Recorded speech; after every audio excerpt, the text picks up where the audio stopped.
Hello, everyone. Thanks for giving us your time today for VR Download. I'm Ian Hamilton in New York, joined by David Heaney in London, broadcasting this show for us today. I'm wearing a Quest 3, and we're using David's UVR Studios with hand tracking and meta avatars. We've got a tablet in front of us that shows us live comments. So if you have any questions about VR, put it out there, and our community might be able to help you out. And we also might be able to get to your question or comment through the course of the show. You can listen to us on your favorite podcast platform of choice and become a member on UploadVR.com to support our work directly. David, what do we have today?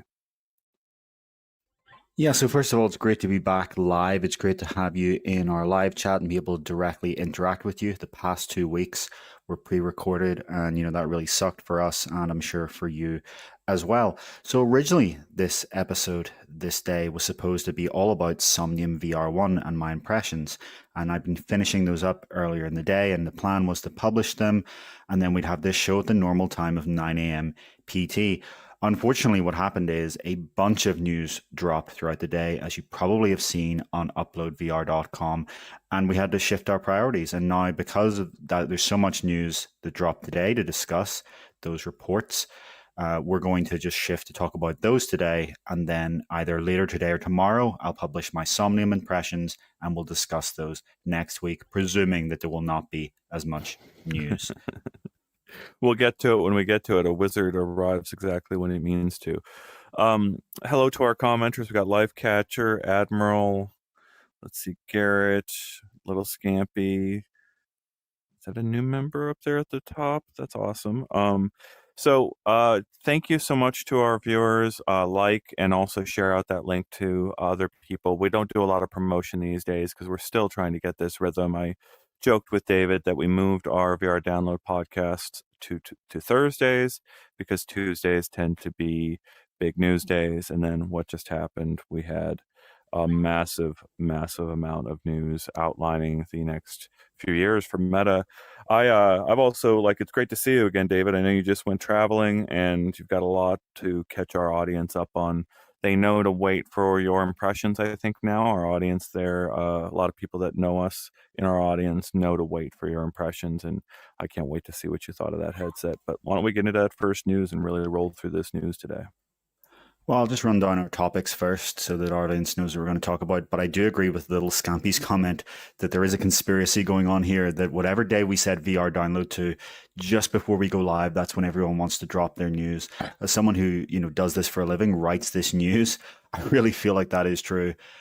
We changed it to Tuesday at one point far in the past. Then recently Meta started dropping their Quest version updates at literally the time we go live on a Tuesday. Now we changed to Thursday. Usually Thursdays, one of our calmest days, if not the calmest day, you think. And then as soon as we do that, all of these reports start dropping just before we go live again. Yeah, it's an interesting one. So today we'll be talking about Apple Vision Pro launching in the UK, Canada, Germany, France, and Australia. We'll just briefly discuss that. There's nothing really deep to go into there. We'll talk about Quest 3 mixed reality experiences now being able to span your entire home, no longer just one room, your entire home. We'll talk about Meta CTO Andrew Bosworth's comment that Meta will keep looking at giving Quest developers raw camera access. A big debate there in the industry, and Bosworth gave his view on that. We'll talk about Samsung's headset. So Samsung said at their event that the XR platform is coming this year, and then there was a report from Business Insider that said that how that will actually pan out is there will be a developer kit in October and then a consumer launch in March, according to that report. We'll then talk about one of the pieces of news from today, that Meta's HUD glasses reportedly won't be Ray-Ban branded because Luxottica balked at the thickness. So, we'd expected this would have been a third generation of the Ray-Bans, but it looks like Meta's going to have to go their own way for now. We'll talk about the startup that says it has signed an agreement to provide a breakthrough battery for the clear leader in the mixed reality market for a headset that they're building. And we'll talk about what that might be, what the company might be, what the headset might be, and the implications of that.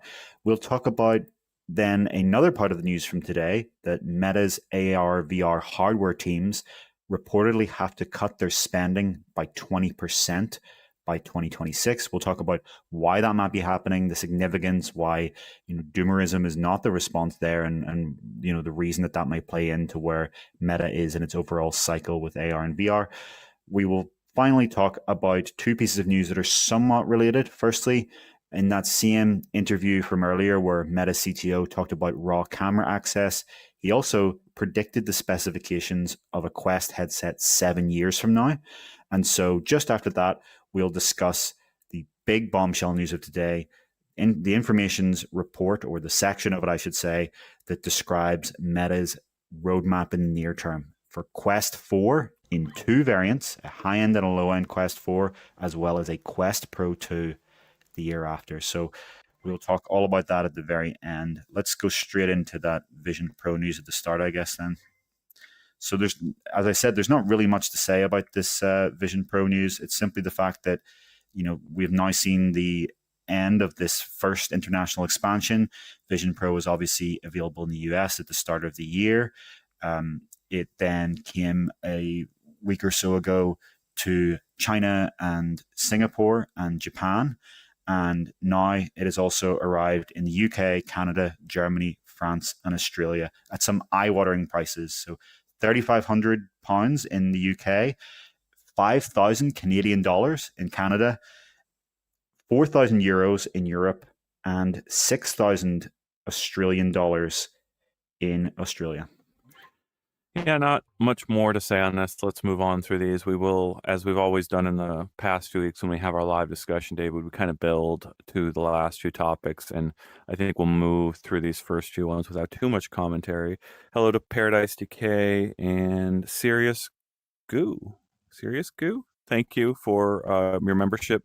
And yeah, the only comment I will add here is the tendency I've seen for a bunch of demand for Apple products to be unleashed in this pathway through the world is actually it's like an endless news cycle for Apple. They get to add new countries off a list, like a checklist of new countries to get untapped demand to. You see all of these ridiculous headlines calling this product a failure, a few months out. It's when they only had one country to sell to. And you're comparing that in your head or on a chart to hundreds of millions of iPhones sold in that same period. It's an unfair comparison to launch a new product category in one country at $3,500 and then like 5 months later call it an absolute failure because it by design only launched in one country. Yeah, and I'll repeat what I said about the Asia launch. I think the real significance here is that more countries are getting this in their Apple Store. For most people, the significance of this launch is not that they can buy it, because the price, as we will acknowledge on this show, as everyone knows, other than for wealthy early adopters, is ridiculous. It is well out of the range of the average person. But the average person can sign up for a demo, go down to their Apple Store, and try this thing out for 20 minutes. And I imagine that the vast majority of people who try this thing are going to be blown away. We've heard from many people now that have tried this demo and have been just truly taken aback by how incredible this is. People who are in the industry today that use current headsets, people that have never tried a headset. And the idea is that 3 to 5 years down the line, or however many years it takes, eventually there will be an Apple Vision headset at their price point. And that person, if they're an Apple user, might go, I remember my demo of Vision Pro. Look at all the content that's available now, 3 to 5 years down the line. I'm going to jump in because of that breathtaking demo. And I think, Apple has really done that demo well. If you haven't tried that demo, if you're in a country that has this thing, go and try it. You will not regret it. It is a really polished demo that shows the best of this technology. Absolutely following the footsteps of Tesla there, where they put Tesla locations everywhere, where you could kind of aspirationally look at what it would be like one day to get that self-driving car that Elon Musk keeps promising and only arrives in halfway form in certain ways. But you could go in and imagine what that would be like 10 years down the road. And sure enough, right, that whole product line has blossomed over the course of years to make that more accessible for more people. You can go get a used Tesla at a reasonable price. A reasonable price. I mean, a high price, but reasonable from where it was years ago. And that's exactly the same sort of path we're on here. But let's move on to this next subject here, David. Sure. So last week I did a pre-recorded episode in which I talked about one aspect of this. And unfortunately, due to an editing error, that part actually got cut off. So this is a good opportunity to just quickly recap all of that. So the news here is that developers can now build Quest 3 mixed reality experiences that take place through multiple rooms and even your entire home. And there's kind of two parts to this, right? So the first thing that I was discussing last week is that with V66 of the SDK, the latest version, developers can now disable the boundary, that annoying Guardian boundary, when using mixed reality. As long as they are rendering pass-through, this boundary will not show in their mixed reality apps. And that in itself is a huge game changer, because even if you're just in one room, it lets you use the entire room, right? Like in this example, this person could now reach over that table, reach over that couch, and it's not a safety issue because they're in mixed reality. So this is great to see. We talked in the past about how Meta was making this available for some developers, but now it's available to all. Now, coming to this week, the news that we reported, somewhat confusingly, this actually arrived in V65 of the SDK, but Meta just put out information to developers summing up how this can be used. So in V65, Meta did two things.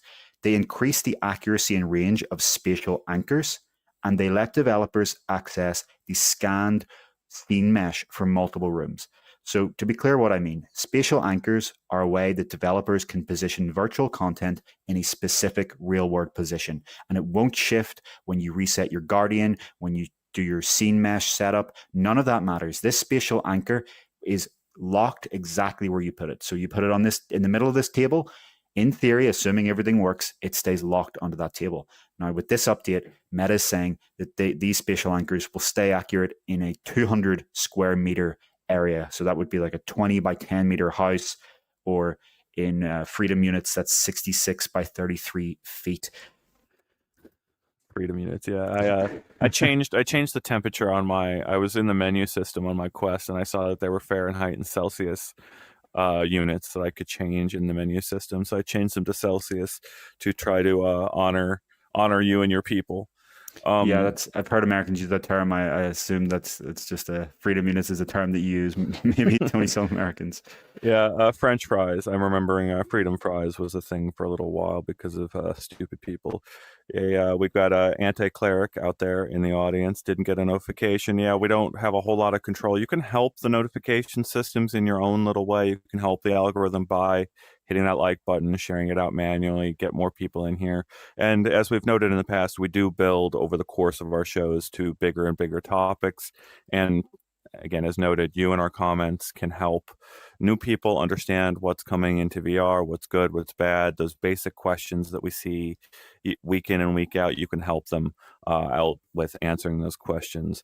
You ready to move on to the next thing, or any comments? Yeah, well, there's just one more part we needed to mention there, which is, what we mean by the fact that you can access multiple scene meshes. So with your Quest 3 at setup, you scan this 3D mesh of your room, and since V62 in February, you've now been able to scan up to 15. So at launch, it could only support one. You go to another room, you'd have to do that setup all over again. Since February, up to 15. Now, from V65 of the SDK, developers get access to all of those scene meshes at once. So as you move from one room to another, assuming you've already scanned it, the developer will then get that mesh brought in so they can continue the experience as you go from room to room. So it's these three things put together. The fact that they can turn off the boundary, the fact that spatial anchors are now accurate over a large area, and the fact that they get access to multiple scene meshes.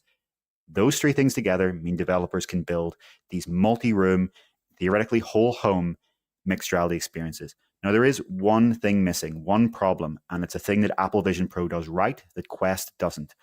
That thing is the need to scan the room in the first place. So say you're using this system, you go from the room that you've scanned and you walk into another room that you haven't yet scanned.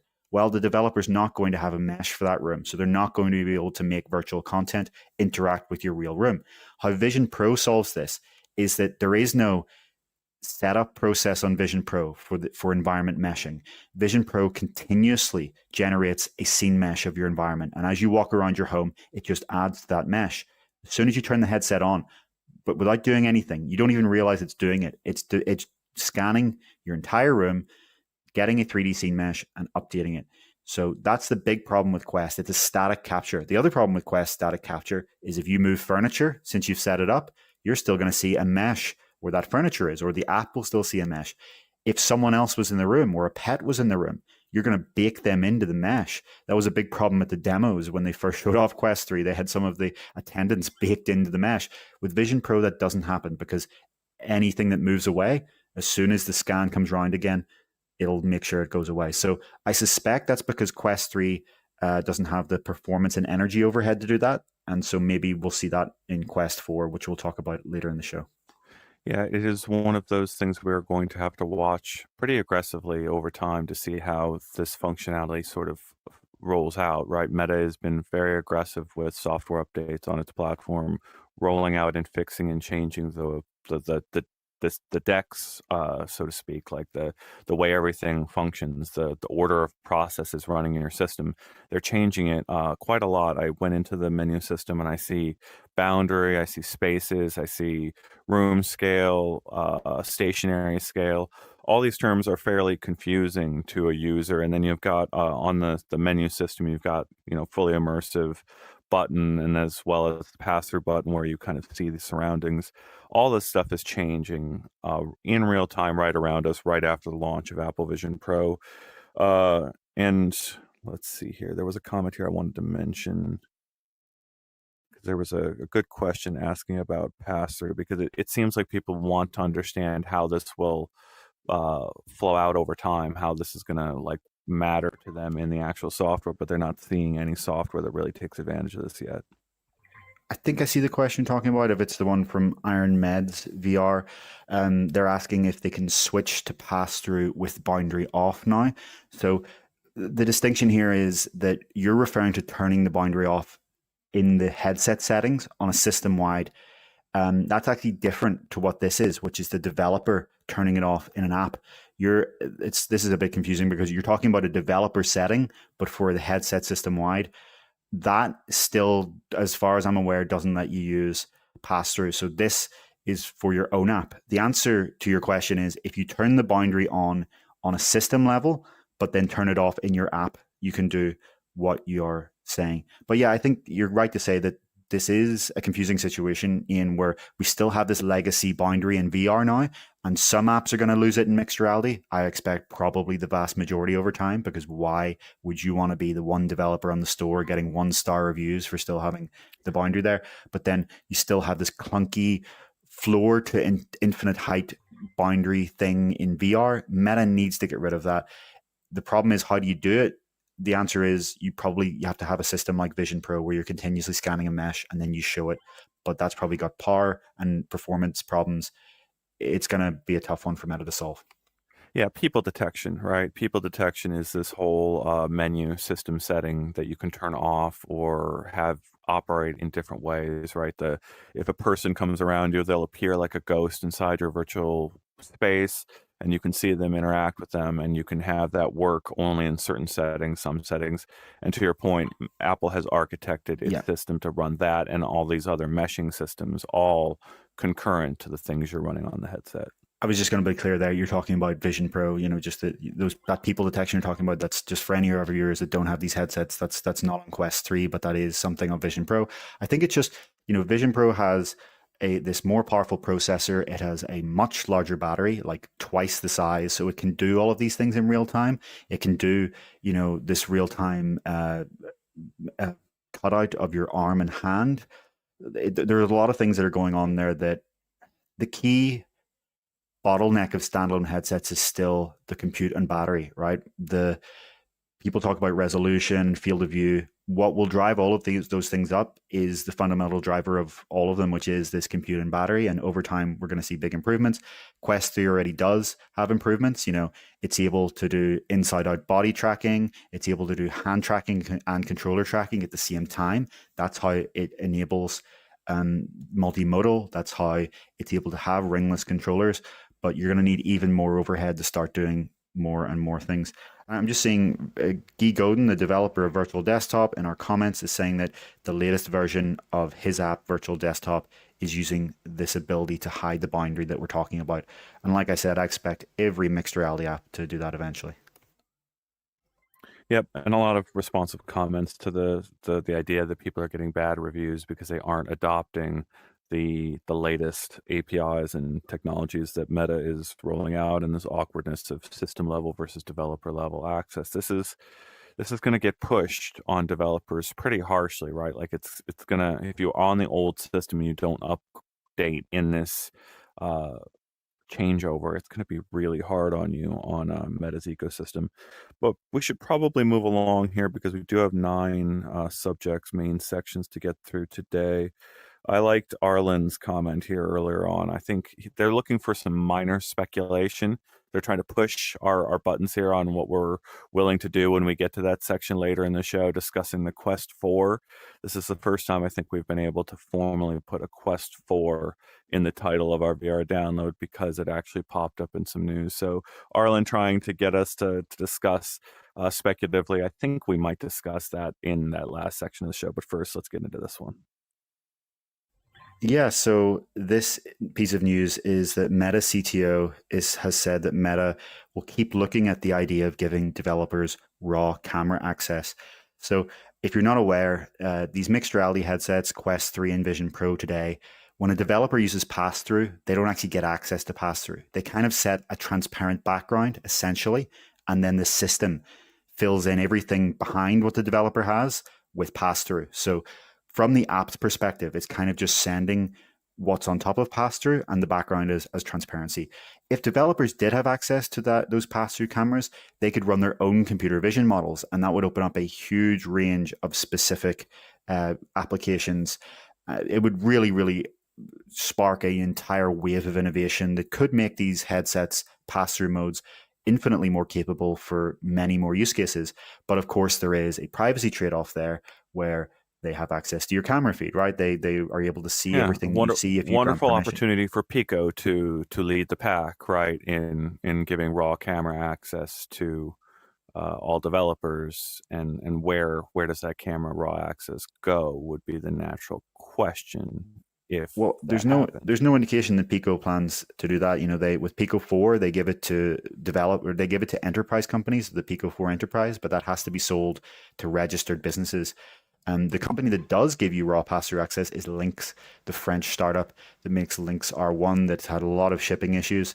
They've really pushed away in the fact that their system is open source, so you can see as a developer exactly where that pass-through feed goes. You can follow that yourself. But this is going to be a game of chicken here, and I think that's what Bosworth's comment sort of pointed out. We really recommend that you go and listen to the interview that this comes from. It's a very wide-ranging interview that talks about this, that talks about Meta's spending on AR, VR, what it will take to sell 100 million Quest headsets, reverse pass-through, the path to transparent AR glasses, AI, and something we'll talk about later, the specs of a Quest headset in the early 2030s. This is available as an episode of Boz to the Future, which is Meta's CTO Andrew Bosworth's podcast. You can go to uploadvr.com and you'll find links to it there. But I want to read a little bit out of this because it's very interesting. I'll try not to read too much, but this is essentially Bosworth's answer to this question of when will developers get this raw access. He said, technology exists inside the context of a society. And the more comfortable society is with the technology, the more you can kind of execute freely. And the less comfortable the society is, the more cautious you need to be as you bring that technology to market. Because if you're not careful, you could actually impede its adoption over time. So I think we took a pretty conservative stance there. I think everybody probably understands why we took that conservative stance. I stand by that as the right thing to do at the time. But of course, at the same time, we are thrilled with the potential applications that mixed reality has. And if a developer with full consent from the consumer and an understanding audience contextually around the person, if we can unlock that functionality, I think we're all excited about what that represents. So this seems like it'll be a matter of time. And what Bosworth seems to be saying here is, as these headsets with pass-through mixed reality become more and more common, as people start to see them on airplanes and trains and hotel rooms, and their friends have them, eventually there's this understanding of what it means, and then you get a more of a societal acceptance. And at that point, Meta picks the point at which they think, this is a normal thing within society, not some strange thing. And that's when they start to give us access. It's I very much appreciate Blair calling out the same quote that I heard in what you said. What I heard was the CTO, the Chief Technical Officer of Meta, saying we live in a society. And when I hear the when I hear that comment in a vacuum, just him kind of like suggesting that it's I don't know. It's society's job to get used to this, right? That's kind of like a.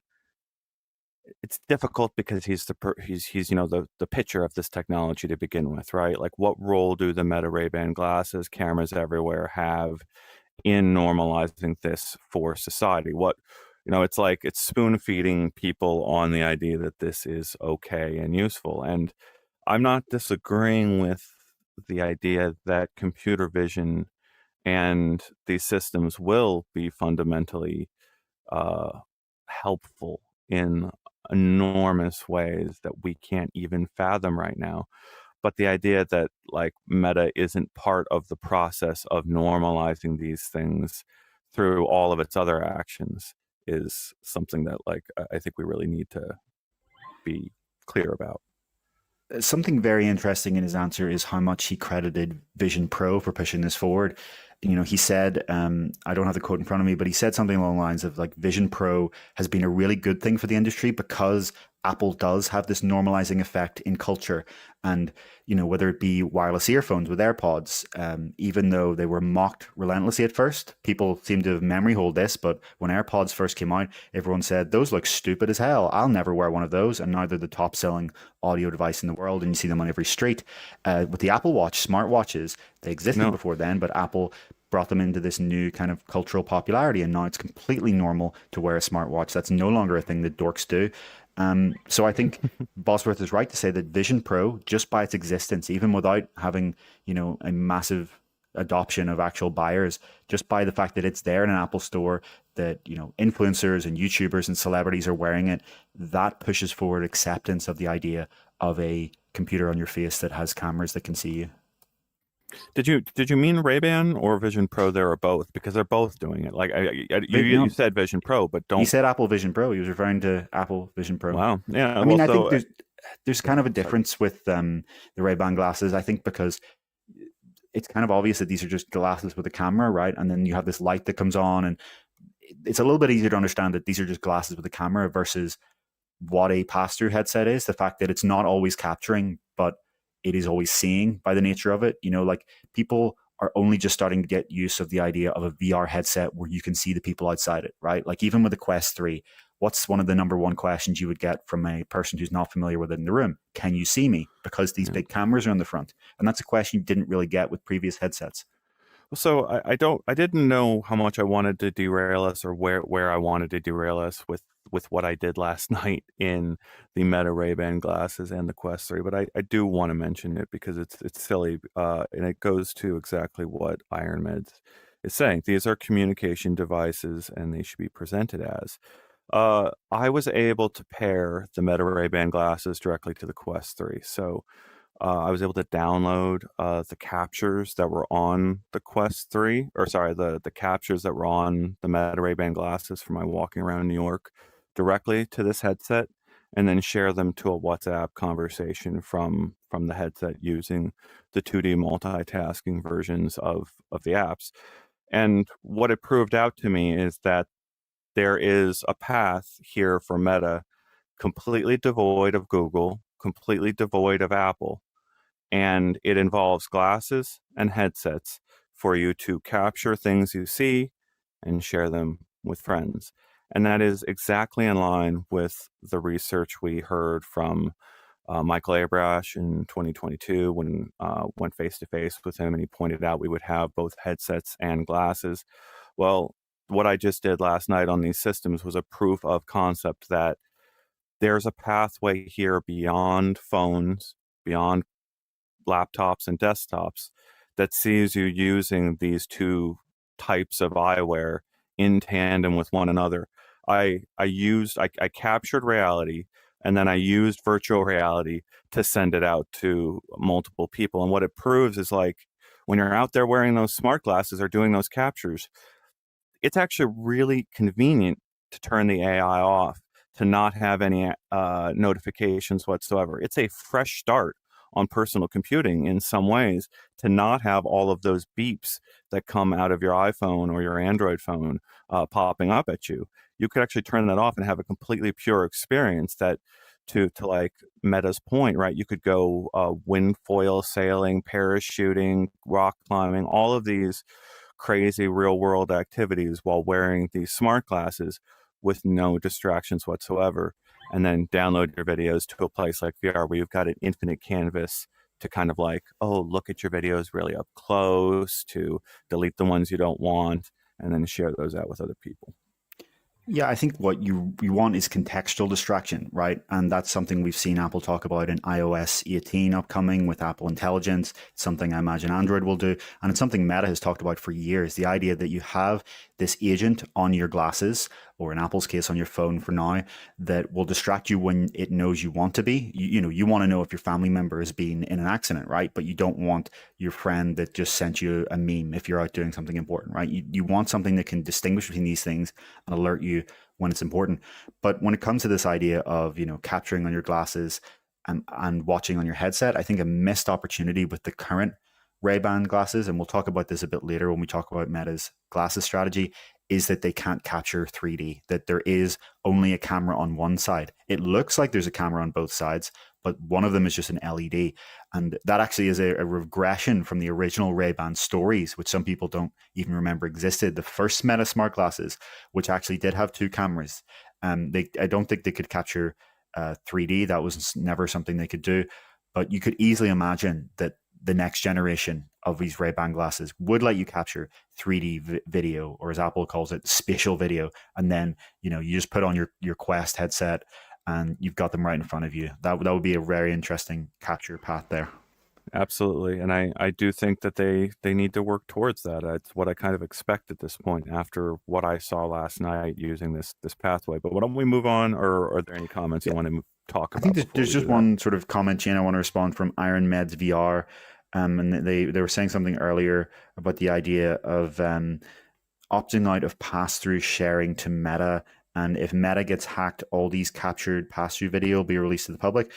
I mean, to be clear, like when you use pass-through on your Quest headset, it's not sending that footage to Meta, right? That would be like a multi-megabit per second stream. That would be very, very easy for anyone to notice. There are nerds, and I mean that in the best possible way, who monitor every piece of traffic going through their home network. And I think there are some amazing findings from that. This idea of the smart fridges that get used as Bitcoin mining devices, or the Chinese smart home device you get that starts monitoring all your network traffic.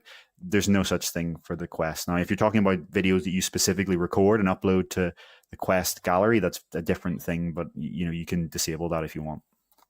Yeah, and that's a really tricky area that we have to be very careful on our language discussing, because there is an incredible amount of detail that is discernible without getting the raw feed off the camera, right? Like you don't necessarily need to have like a reproducible, picture perfect picture of everything that's going on in the headset. For instance, like the discussion I was having earlier, where like people detection, right? The headset is detecting people walking by the headset. Well, with the right tools, detecting the voltages changing on your headset, right? Like with the right tools, identifying that your processor is doing a lot in these particular instances is enough information to know what those processes are in some cases.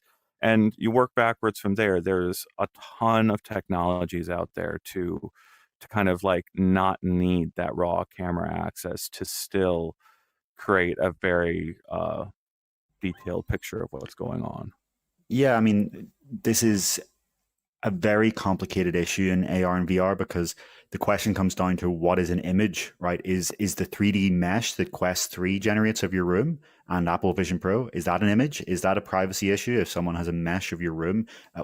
Or does it matter about the resolution of the mesh, right? What if it's centimeter resolution, so you're kind of just getting this blocky view of your room.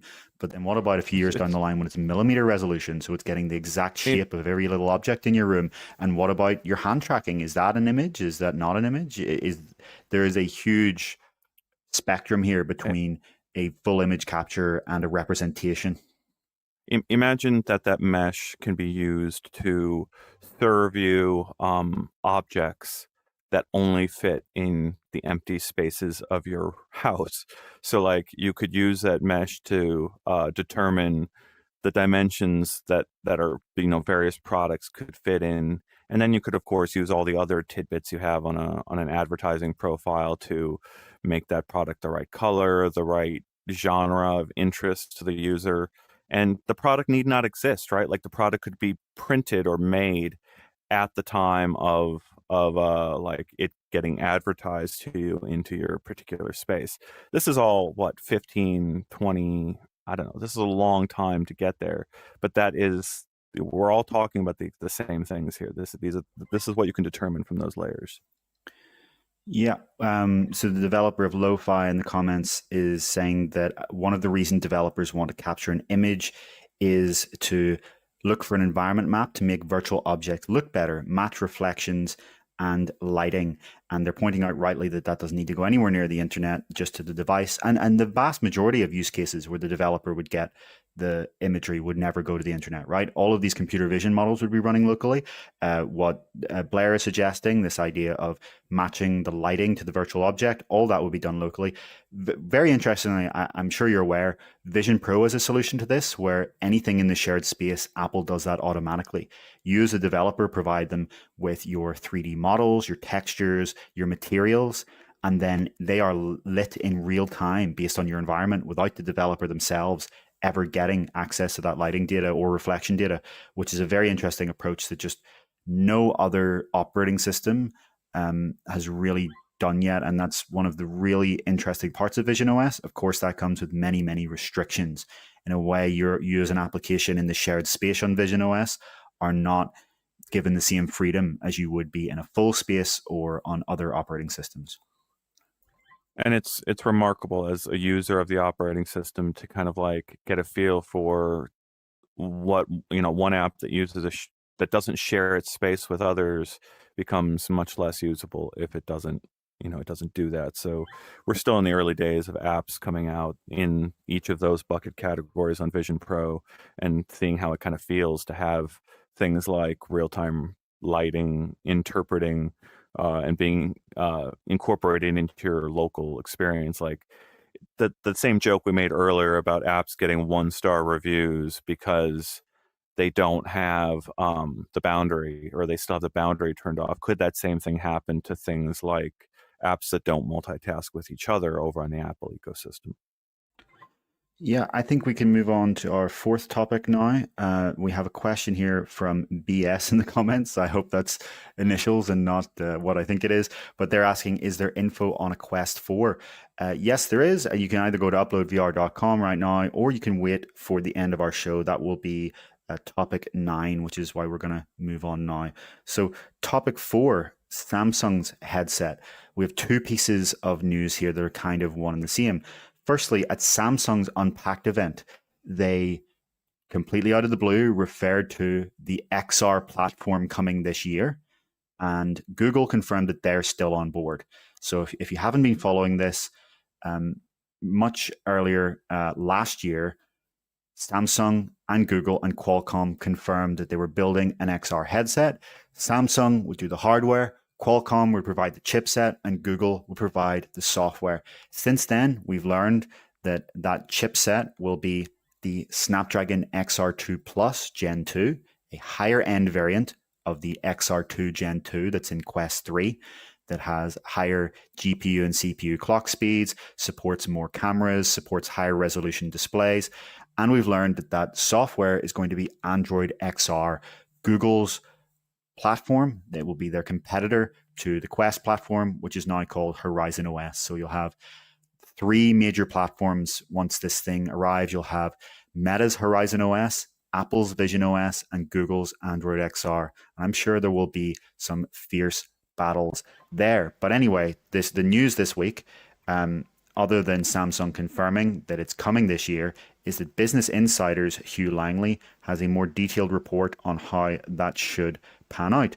So Langley is one of the good eggs at Business Insider. They have accurately reported Google's XR moves multiple times in the past, and they're saying that the timeline here right now is for a developer kit for Samsung's headset to arrive in October, and then a consumer launch in March.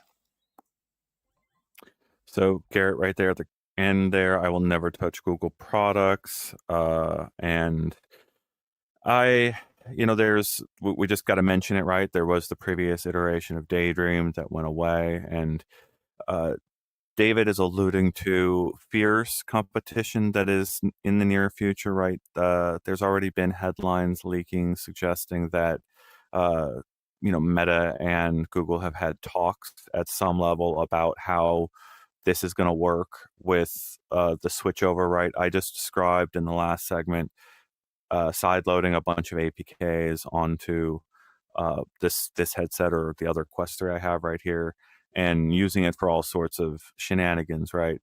Uh, this is going to be a weird, important time where uh, Meta is going to pull out all the stops to try to get as many people onto its platform as possible in the shortest amount of time, because whatever lead they have will only last for months, right? Whatever technologies they've built, whatever platforms they've built, I think there's an awareness now that we're going to be at tens of millions or tens of millions of headsets sold on an annual basis really, really quickly here. And if other companies, like all the companies Google hopes to supply with Android XR, want to be there, they've got a limited amount of time to do it. What I always wonder is how does this historically compare to things like Blu-ray versus HD DVD, VHS versus Betamax? What does it feel like on the ground? I keep thinking about this scenario where we're going to have it feels like the Meta ecosystem is going to boil down to a little bar, a user bar that's going to be floating in your space most of the time, anytime you're floating around like the Meta ecosystem. It feels like Meta spent a lot of time to make itself the first bar that will float in space and control your friends, control your apps, and get you your multitasking stuff. It'll pop up from that bar in space. But I see 30 years of development to go full circle back to the Internet Explorer toolbar, getting beefed up with a whole bunch of little icons. It feels like we've come full circle back to that with what Meta is doing with its operating system. Yeah, I mean, this is going to be another platform war, right? You can make whatever analogy you want. I mean, you could make the analogy to Android versus iOS versus Windows Phone. You can make the analogy of Mac versus Windows. Usually there is only space for two, which is why it's going to be very interesting that there will be three here. And as you said at the start of your comments there, reportedly Google did go to Meta and say, look, let's join together against Apple, but the caveat in that was that Google was going to be the one with control. Google was going to be the one that would have final say over the decisions. Google was going to be the core platform holder with Android XR, and Meta was just going to kind of be yet another partner. And Meta, having spent, the past, what is it now, 6-7 years working on its own standalone platform, while Google launched Daydream and then abandoned it a year later, Meta said, as you would have expected, Meta would say, absolutely not. You ran away 5 years ago. We've been building this up ever since. We've got this technology to, 20 or 30 million people. Why would we wait on you? Why would we go back to you? And rightly so, though, Google's not going to relent to that either, right? Google wants to be part of this now. Cynically, Google, now that they have seen there is a market, wants to be part of it now. Back when they thought this wasn't going to be a thing for either decades or ever at all, they didn't put the investment in. But for better or for worse, they are going to jump in now. And I think based on the fact that they are not going to be able to obviously build up the same kind of gaming library as Quest, it's very likely that this headset is going to be a Vision Pro for Android users, right? For the kind of person who today you have a Samsung phone, you have a Google Pixel phone, and Vision Pro is something you would like to have, but that's not your ecosystem. That seems like this is going to be what Samsung tries to deliver with Google. Just as we've seen, I watched that Unpacked event to be up to date on any of Samsung's XR announcements, just as there was an announcement. And what I saw was Samsung releasing a bunch of products that were shameless copies of Apple, right? Samsung had its own design language a few years ago, and you look at their new earbuds, you look at their new watch, heavily, heavily inspired by Apple. I expect that we're going to see that with Vision Pro now. There does seem to be a move of Samsung in recent years to just be the Apple alternative for people who don't want Apple, and that I expect we'll see the same thing with this headset. And that's why, ironically, there is such upside, right? That all the stuff that Meta has kept off of the Quest ecosystem, that may be coming out via App Lab now or sideloading, but I don't know, emulators, 2D Android APKs, multitasking apps. There's a lot of classic games that you could enjoy while watching a YouTube video over here. All the things that are like being pitched as use cases for the Vision Pro have not been pitched as use cases for the Quest 3 because they haven't had their operating system sorted at this layer. Well, But I don't think it's the operating system. I think it's the store, right? It's this thing that Meta has asked multiple times. It's the Play Store. The Google Play Store that's on Android phones and Android tablets has all of the apps you just talked about, and you don't have to sideload them as APKs. You just open the store and download them, and you get automatic updates. You can do in-app purchases. You can sync your progress between devices. That's going to be their big advantage over Meta, right? Meta has its own advantages, absolutely, but right now we're talking about this headset, and that's their advantage. You'll be able to bring up that Play Store, and all of that stuff you just described is there and ready to go. And Meta wants this. Meta wanted this so bad that Meta CTO has publicly said they would have let Google do it with a 0% fee. So if Google wanted to, they could put the Play Store of 2D apps on Quest headsets and keep their 30% cut, and Meta would take nothing. That's how valuable having the Play Store would be to Meta, but Google said no. And the reason they said no is because they're going to do it on Android XR, and it's going to be their killer feature versus Meta. Well, yeah, so we're going to the same place here, and the thing that what keeps me up at night, it's literally keeping me up at night. This thought, where what advantages does Meta have that it doesn't require any existing computing platforms to do the things I'm discussing?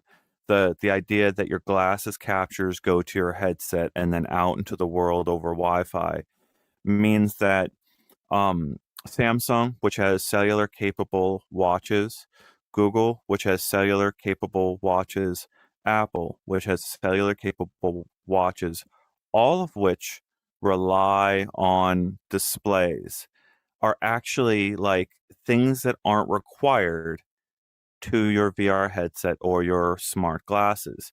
You're interacting with those wearable devices while a screen is on your face, or in many cases the operating system is on your face, right? Like through the Android ecosystem. So you could imagine a lot of scenarios where the lack of a display on your wrist, but the addition of a 4G LTE modem would be the missing piece that Meta could use to make all of this magic work for them. They could, download your videos and your photos through the wrist and up to the cloud, and don't need to display anything for you on your wrist for it to draw any power. You don't Apple spent years here building in low output displays so you can have an always on watch face, and I'm assuming there's similar ones on the other operating systems.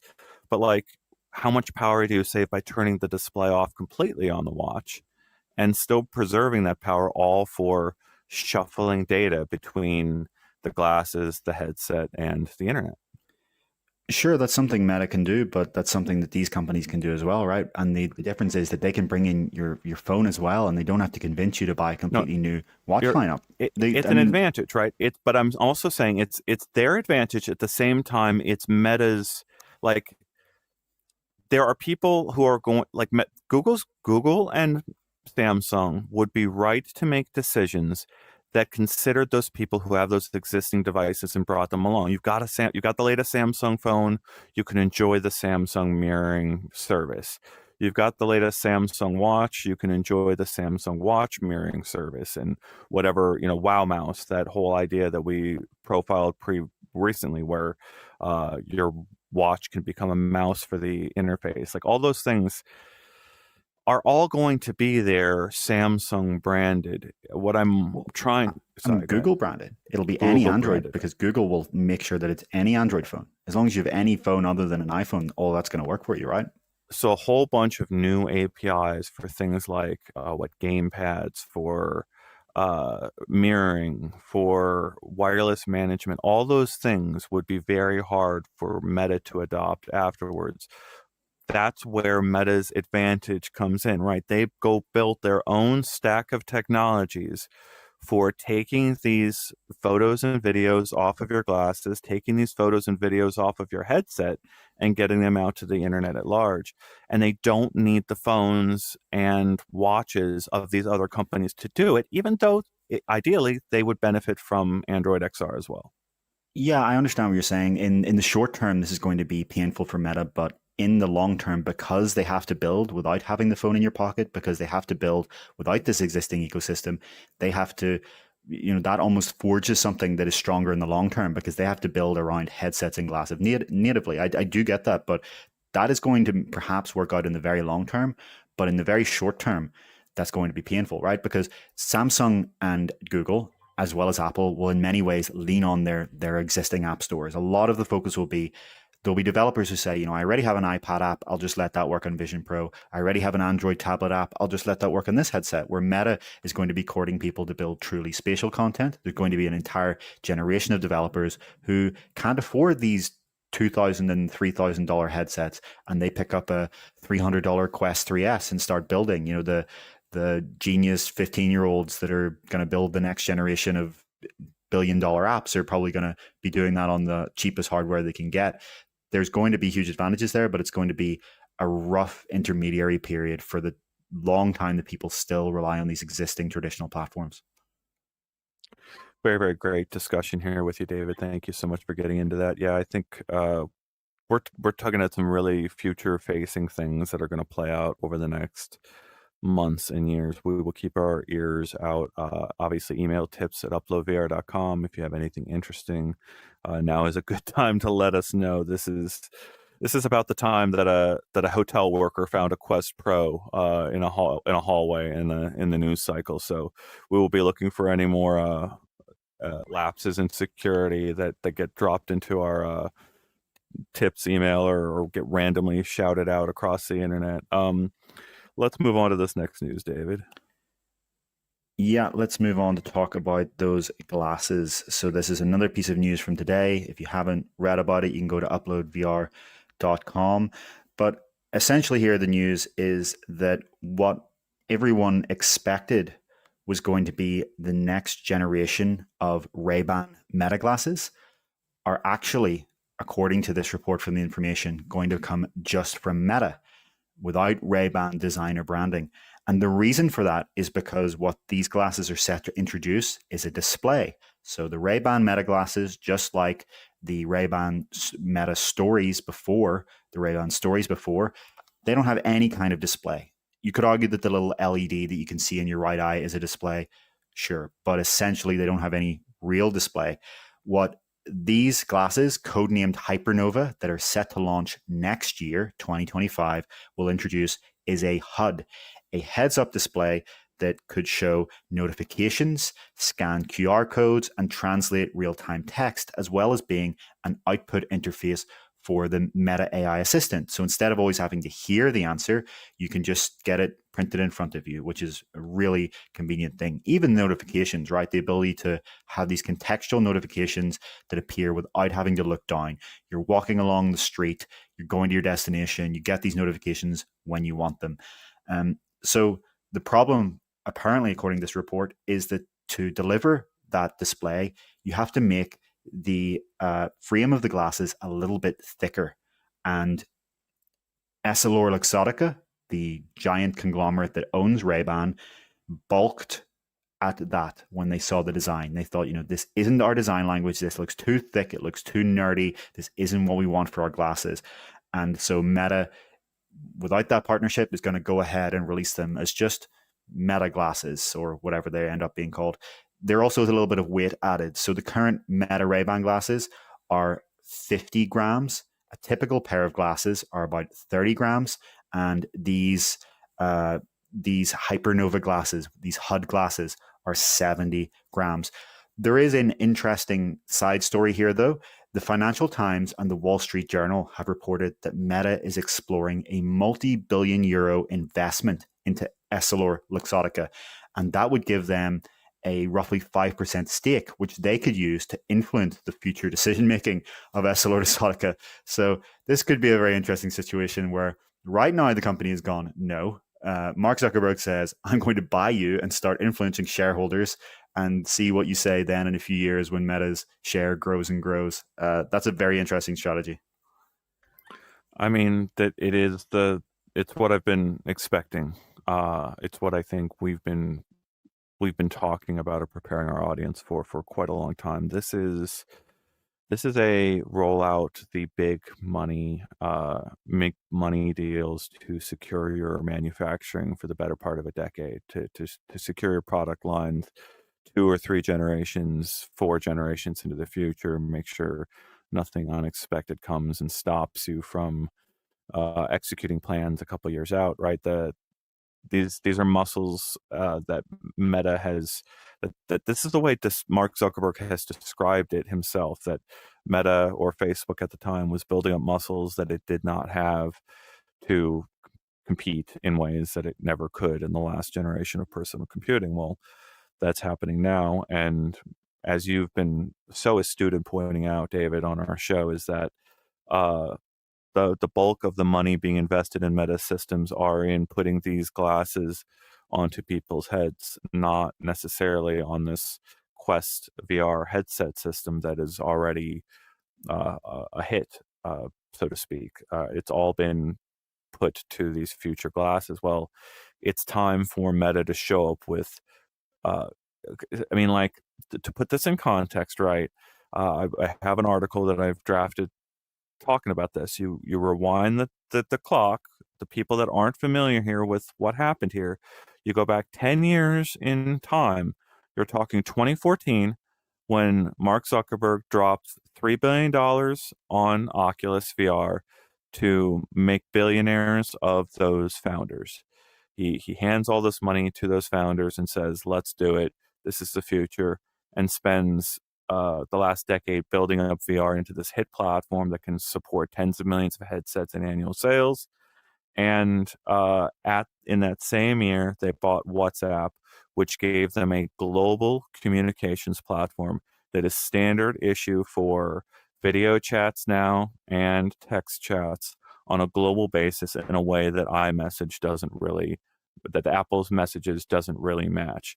Those two things come together now with these glasses form factor, and you can share your view from one of these glasses directly to a WhatsApp conversation and bring family and friends along with you on your journey wherever it is, with, for now at least, that data being routed through a phone on its way to all of those connections out there. But that was what I just described was $22 billion of investment spent in 2014 to get Meta just an entry. Like that just allowed them to go and spend another $80 billion developing these platforms.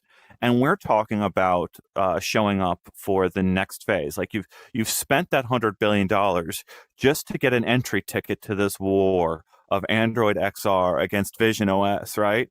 Now you've got to show up with a bigger paycheck than the $100 billion one you just paid to show that you're willing to like up your ante and screw over these existing platforms.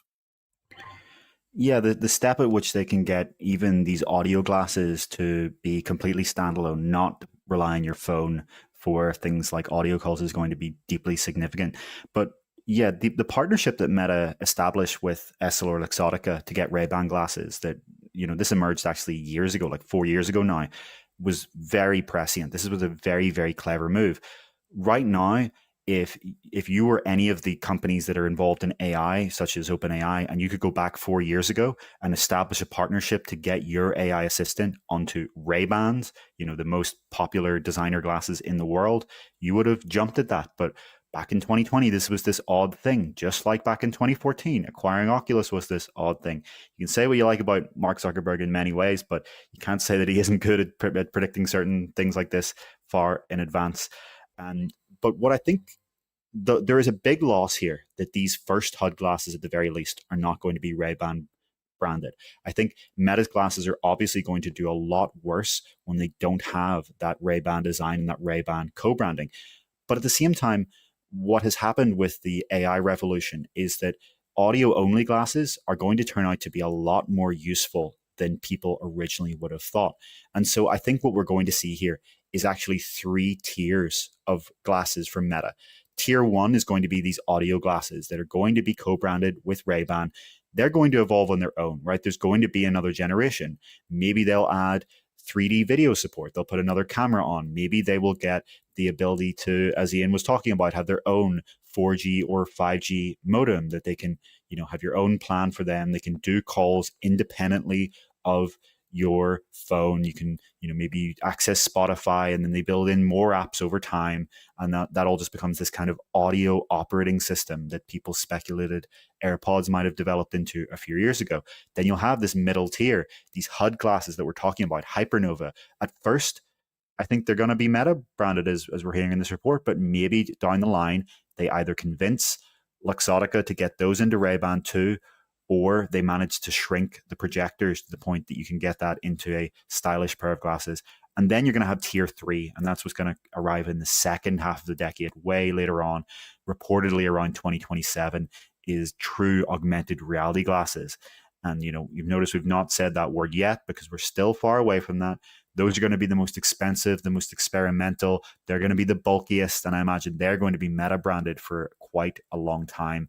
But eventually, Meta's dream goal, I'm sure, is that one day they can get full augmented reality glasses. They can put virtual objects in your room, have virtual calls with codec avatars that are branded with the Ray-Ban branding. That's not going to happen this decade. It's not going to happen this decade. But I bet Meta hopes it'll happen by the end of next decade, and that could be an iPhone moment. What was that by the end of next decade specifically? I was looking at the comments here. Full augmented reality glasses, not even the full AR, that are Ray-Ban branded. That would require not only developing that technology and making it affordable, but also convincing EssilorLuxottica to put a Ray-Ban branding on it. It's going to be a long time away, but that, I think, is their end goal, and that's their iPhone moment. But it's not going to happen anytime soon. Their iPhone moment. I have a problem with that. I don't know. I think it's closer than that, and I have such a dislike for the HUD experience in retrospect on the Google Glass. Like, it was a cool idea when I saw it, but it wasn't $1,500 worth of cool even then. This isn't going to be $1,500 though. This thing's going to be. Sorry, the HUD glasses. Yeah, these Hypernova HUD glasses, they're going to be maybe $100 more expensive than the Ray-Ban Meta glasses. I'd be shocked if they were more than $500. Yeah. Okay. I mean, I guess I get it. I think I'm such a fan of turning the AI off on these smart glasses that I currently have. Right now, they are just, I just reach up and capture cool things when I feel like it, and it's there a little bit quicker than if I was flipping out my phone, and that works fine for me. I would love to see the camera quality improve significantly in another generation, but I'm unconvinced that this HUD product line needs to be there relative to just going full AR glasses. But we'll see over time. We'll see when we get those demos that really open our minds, right? We're really going to have to agree to disagree on this one, because I think with the HUD, you get something that is much cheaper, right? The full AR glasses are going to cost thousands of dollars. A HUD is useful on its own in the same way that a smartwatch is, that you don't have to take your phone out of your pocket. Well, with this, you get another leap. You don't even have to look down. You can be engaging in your day, doing your activities, using both hands, walking down the street, and you can get the right notifications at the right time. And we have the developer of Lo-Fi, Anti-Cleric, in a comment saying, I would be happy with just a small display like Google Glass. No need for full screen walking into traffic style AR. I mean, yeah, that's what this product is reportedly going to be. This Hypernova coming next year. With another comment from Dune Adim, apologies if I'm pronouncing that wrong, saying what kind of avatars? Codec avatars is what I'd said earlier, which was we'll talk about it another time because it's a big topic in its own, but it's Meta's. We'll actually talk about it later in the show when we talk about Quest Pro 2. It's Meta's long-running research project to deliver photorealistic, real-time tracked avatars. The goal for that this decade is to get it into headsets, but the eventual goal, and Meta's talked about this is not speculation, their eventual goal in the very, very long term, probably on the scale of a decade or more, is to get those into glasses one day. Yeah, I'm wrong, right? Yeah, the commenters are right. You're right that the HUD glasses have that is a major advantage to have even two lines of text to translate, to feedback anything, right? I get it. I think what I'm struggling with is that so what we David and I talked about prior to coming in here is it feels like Meta took the Gear VR type approach to their partnership for Ray-Ban and these glasses. They let Ray-Ban basically inherit some of the risk in shipping these products using their storefronts to let people try them on, sell a lot of these products, right? This is Ray-Ban's show in a lot of ways, doing this product line. And then Meta is shockingly after you can see it in the back here. I think that's the case for the original Ray-Ban Stories glasses that were the first gen ones. The camera quality was not great on those things. It was like taking a step 5 years back on like your phone camera. It was like getting a 5 year older cell phone for all of your captures from the glasses. Well, then they had this massive, massive improvement in picture quality from Gen 1 to Gen 2. And suddenly this product that was like just not selling like hotcakes in the first generation is flying off the shelves in the second generation. And it could hurt Meta because they didn't secure like the investment earlier. They should have done that investment in Ray-Ban last year when they saw the first gen and locked all that stuff down for the second gen. Yeah, the one thing I disagree on there is I don't think it's the picture quality, the camera quality that just caused the big leap. I think a lot of it is Meta AI, and it's also the moment being right, and it's the audio capabilities, right? It's the microphone being excellent. What I've seen so many influencers and tech reviewers point out is to say the microphone on the Ray-Ban Meta glasses is better than their AirPods or their wireless headphones or anything. And my number one use case for these things is taking phone calls, because not only do you have this microphone that is truly excellent, deeply ironic given how terrible Quest 3's microphone is, deeply ironic, but the microphone on the Meta Ray-Ban glasses is probably the best you will have in How about any the device speaker? that isn't professional. And not only that, but you're taking a phone call and you don't have your ears covered, so you get full awareness of your environment and great mic quality and great audio quality. It is the best way to take phone calls. I think also to listen to podcasts, right? You go for a walk, you listen to a podcast. I think the audio Uh, capabilities are just as important as the camera. oh gosh, I'll go even further, right? Play a retro game on your phone with the Ray-Ban glasses providing you the audio of the retro game. So whatever your classic game is, load it up in Delta, connect it to the Ray-Ban glasses, and you have the same open ear experience that you had as a kid playing that game, uh, playing that game in front of the old TV or on the handheld game system. It's glorious. It feels fantastic to kind of like have that open ear solution. In my experience or my impressions, the speaker quality, the audio quality coming out of those speakers on these glasses feels superior to what I get out of the Quest 3 as well. Do you get that as well, David? I wouldn't go that far. I think the Quest 3's audio is better. I think it's probably similar or better than Quest 2, but Quest 3, I mean, it's just a physically larger speaker, right? And Quest 3 actually has four speakers too on each ear. Uh, all right. Well, I so last night I did this ridiculous thing where I had music playing through Apple Music on the Quest 3 through the Bluetooth connection to the Ray-Ban glasses, and it actually sounded really nice on that route going through those ways. And it's so stupid that I would do it that way, but it, it's something they've done a lot of magic with the microphone and the speaker quality in that thing. Even if you're probably right that if you had a really good audio source, it would sound really great on the Quest 3 as well. We should move on. We've got about Yeah. 4 or 5. Yeah, Blair, shut up. You're the cyberpunk. I'm trying out to live your cyberpunk dreams in reality with these Franken devices. Yeah, it's proving out some points. There's a lot of opportunity for Meta to do a lot of innovation with a lot of these things I'm discussing. A few comments I want to bring up here. First is from UploadVR's own Don Hopper, VR gamer dude, who's pointing out that there do exist these media viewer glasses today, like X-Real and Rocket, and they're kind of great for indoor usage. But there's a distinction here. We're talking about the kind of glasses we're talking about here are the ones you would walk down the street wearing, and you would get on a bus and a train and walk around your everyday, and they can just be like your regular prescription glasses. And so the technology that these are going to use to add displays and these AR glasses that we talk about, I should really be saying outdoor AR glasses, because the technology they're going to use is waveguides. And so what companies like X-Real do is they have these birdbath optics, and they're a cheaper and easier and ready today way to get an AR image, or just a media fixed image. But the problem is with those birdbath optics that I don't think a lot of people realize is that they're not quite glasses. And what I mean by that is if you look at this image, they actually sit out a lot further from your face than glasses do. And so even this image doesn't fully take this into account. You need to see someone wearing this in real life to see what I mean. It looks as if you've taken your glasses, you've moved them like 5 to 10 centimeters forward, and you're kind of holding them out there in place.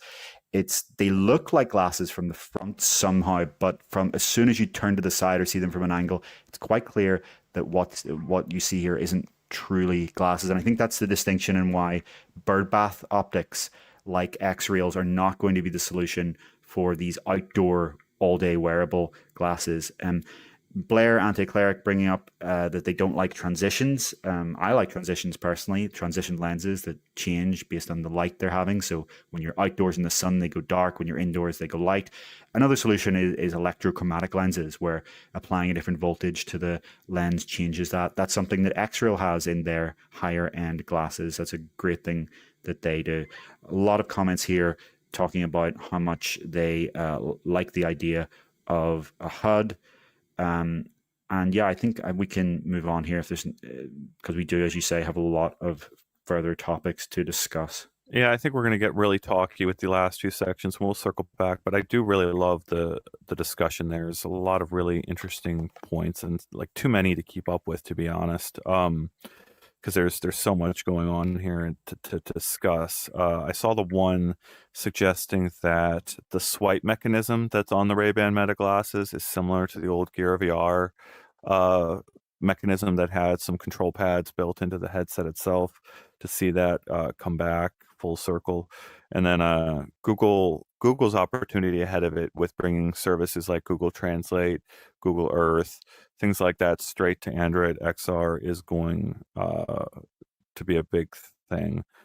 Guy Godin and I noticed Blair also going after the transition lenses, feeling awkward, and I like how you pointed out how this model looks even more awkward. I kind of gagged at the idea of the HUD glasses being thicker than the Ray-Bans because, yeah, the Ray-Bans feel right. They feel like the right weight and placement, everything. Anything going outside of that weight-wise or distance-wise is going to be awkward. And even lenses, that's a good point too. Sure, but I mean, you can't magically add a display to the Ray-Ban glasses and not add any weight or thickness, right? And we're not talking about like an X-Real style, that they get further away from your face. We're not even talking about the actual kind of frontal frame. We're talking about like the side, the stem of the glasses getting a little bit thicker. But we've seen North Focals. If you have seen those before, that's what we're talking about here. It's not going to be like these giant, bulky goggles. It's just that they're going to look a little bit thicker than what we're used to. I wish I could find. I do want to. I think it's. I got to bring up the comment. There were two people talking about how they wanted to see Zuckerberg create a phone. So yeah, Iron Meds. I would like to see Zuckerberg make a meta phone, and then Burnt Pan replying, "Nah, soon we won't need phones. Plus, there are enough phone companies in the space already." To Blair and pushing back my mashing up of technologies, connecting Ray Bans to Meta glasses, or Ray Ban glasses to Meta headsets, and trying all this stuff out. These are phones. These are communication devices. These are personal computers. These are everything. VR headsets are everything. They are going to eat traditional displays. You have a traditional display around you right now. It is blasting out light from its displays to people who don't need to see what is on that display. You can be on a car, on a plane, on a bus, train, anywhere in the world, and have full access to any video game, movie, television show. It's all at your fingertips on a private personal display that won't bother anyone else to watch anything, play anything on your private display. That is, we're only like we've Yeah, taken 10 years to get here. that's going to seem very strange in the future. The idea that today we hold up these devices in public that people can read. Like, how many times have you been on a train or a plane and seen like a business person bring up their laptop and start typing what looks like a pretty sensitive document that if you really wanted to read, you probably could? That will seem pretty Now, absurd. The idea that you're ta in public not having private viewing is going to seem very, very strange in take it a step a decade further. or two. Imagine a child born in what 2050, 2060, and they have to learn what a laptop and a phone was, and you have to explain to them that back in the early part of the century, displays used to not be built for individuals. Yeah, and that I think we've lost Ian there. I'll just kind of riff off what he was saying, that the idea that displays, that screens were hardware, right? That they weren't a software concept. Like a screen in the future is going to be a piece of software. Just like today, you talk about for a lot of young people setting an alarm. An alarm is an app on their phone. The calculator is an app on their phone. The camera is an app on their phone. All of these things that used to be a dedicated hardware device.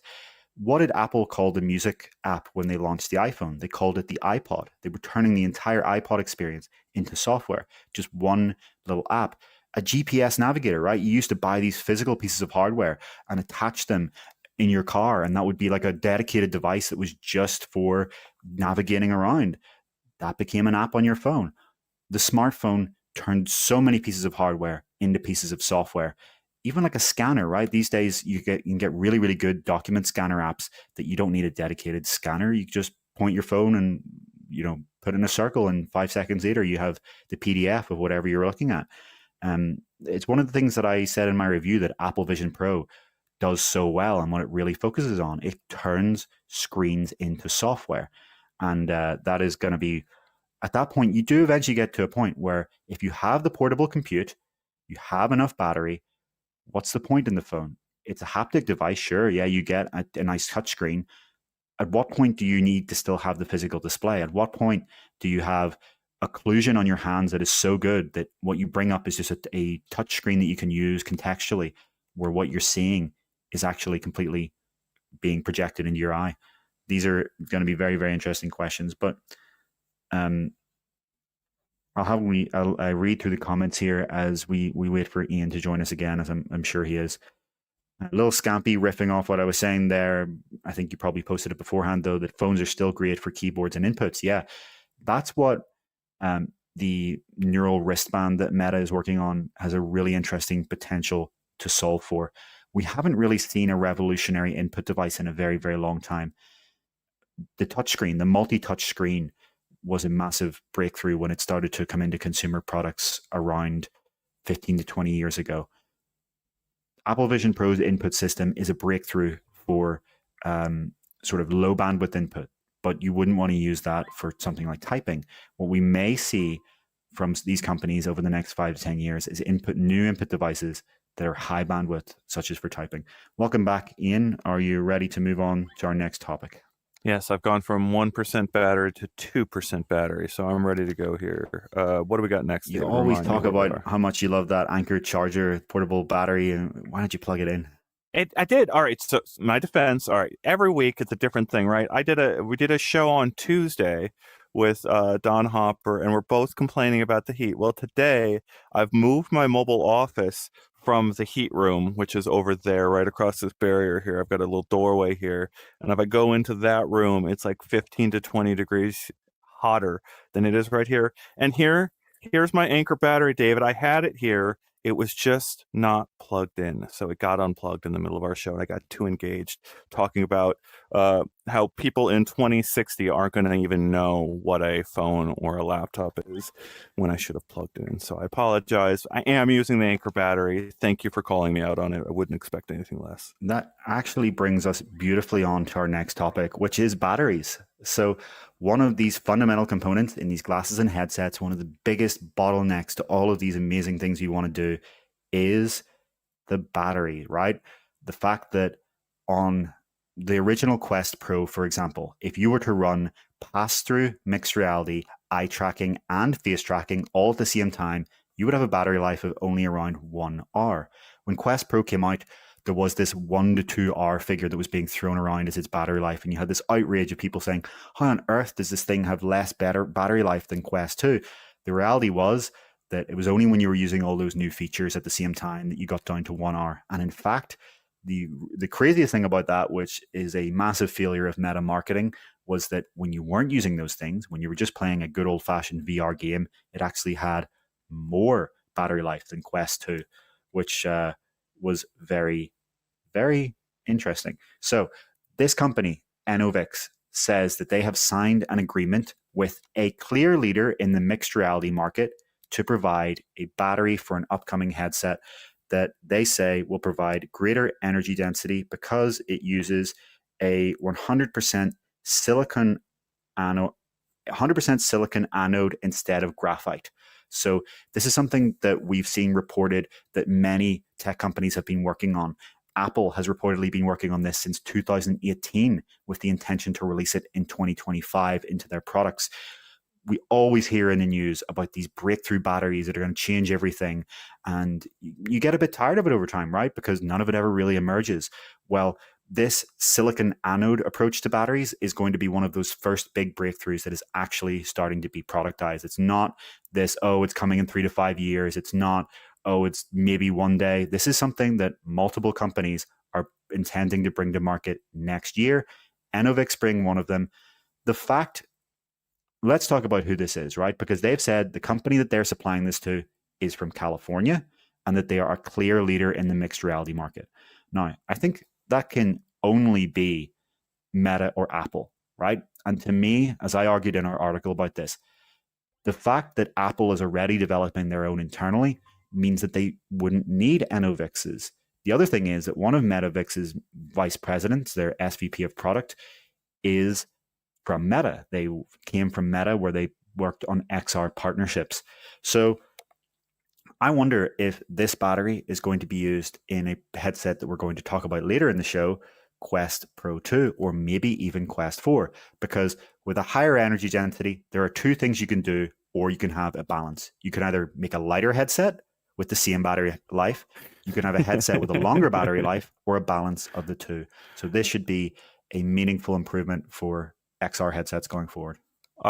Our commenters are going straight to the horror stories in their imagination, which just brings me back to my one of my little anecdotes that I have, where at one point I lived in the mountains of California, pretty far from any civilization. It was 2.5 hours from Los Angeles, and quite out there in the hills. We were an hour away from Bakersfield, if you know where that is. So that's like the armpit of California in the middle of nowhere.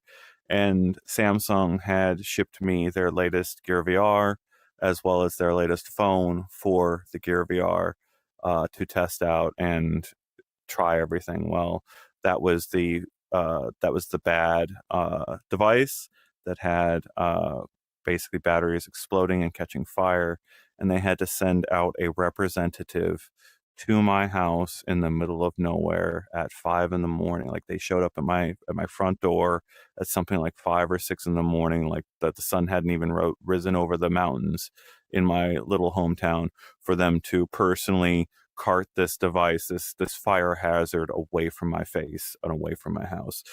So I appreciate all the commenters out there imagining what it would be like to have frontier battery tech directly on their heads.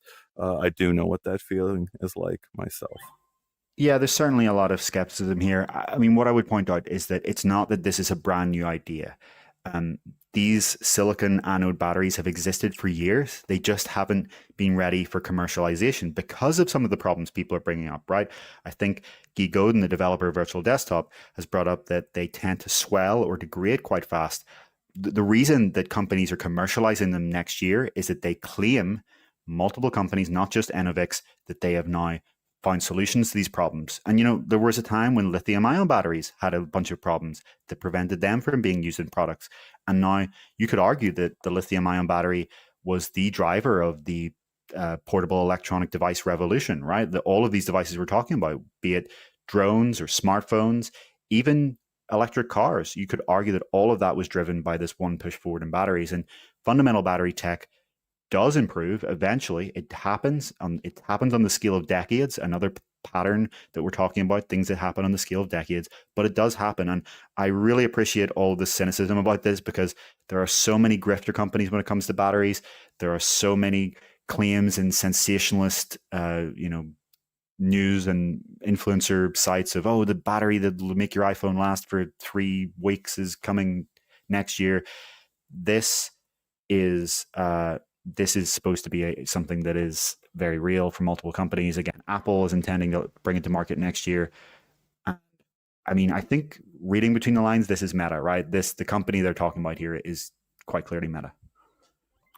Yeah, so we've got, what, 3 more subjects to get through on the end of our show, and our conversation is building as it always does. And the last 3 subjects are going to get really interesting, I think, as we discuss what we expect out of the end, the next few years of Meta's ecosystem here. I want to say thank you again to our commenters who have kept this conversation going. And David, I've really loved our discussion this week. I feel like we have put a lot of really a lot of things that people in our audience have thought themselves to really specific terms with what the future is, right? Like, we're not alone here, and you're not alone in our comments if you believe glasses and headsets are the future of personal computing. Like, that's why you're here. That's why you're watching us. But it's been very belief driven, right? Like, you've been out on a limb with your friends. You've had your family roll your eyes at you because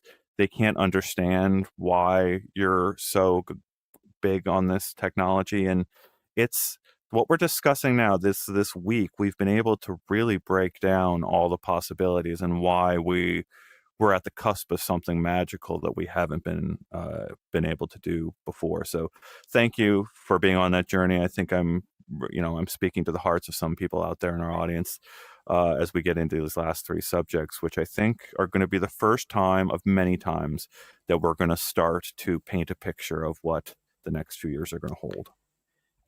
Yeah, I agree with everything you just said there. We are watching and tracking as this industry goes from something that only a couple of thousand enthusiasts believed in 10 years ago to now a thriving consumer market of tens of millions. And, we believe and we're tracking that this is going to be hundreds of millions a few years down the line, and one day even billions. Just before we move off this topic, I like this discussion or comments about what the word safe means, and are lithium ion batteries even safe? To that I would say safe enough that we put them in our pockets right beside our most vulnerable parts, well, centimeters away, that we put them in our ears, that we put them on our faces and on our laps, and that we drive around in cars powered by them. But sure, nothing's fully safe, right? At the end of the day, you could slip in your bathtub and die at any time. But let's move on to that next topic if there's nothing else you want to bring up. Time to get to the end here.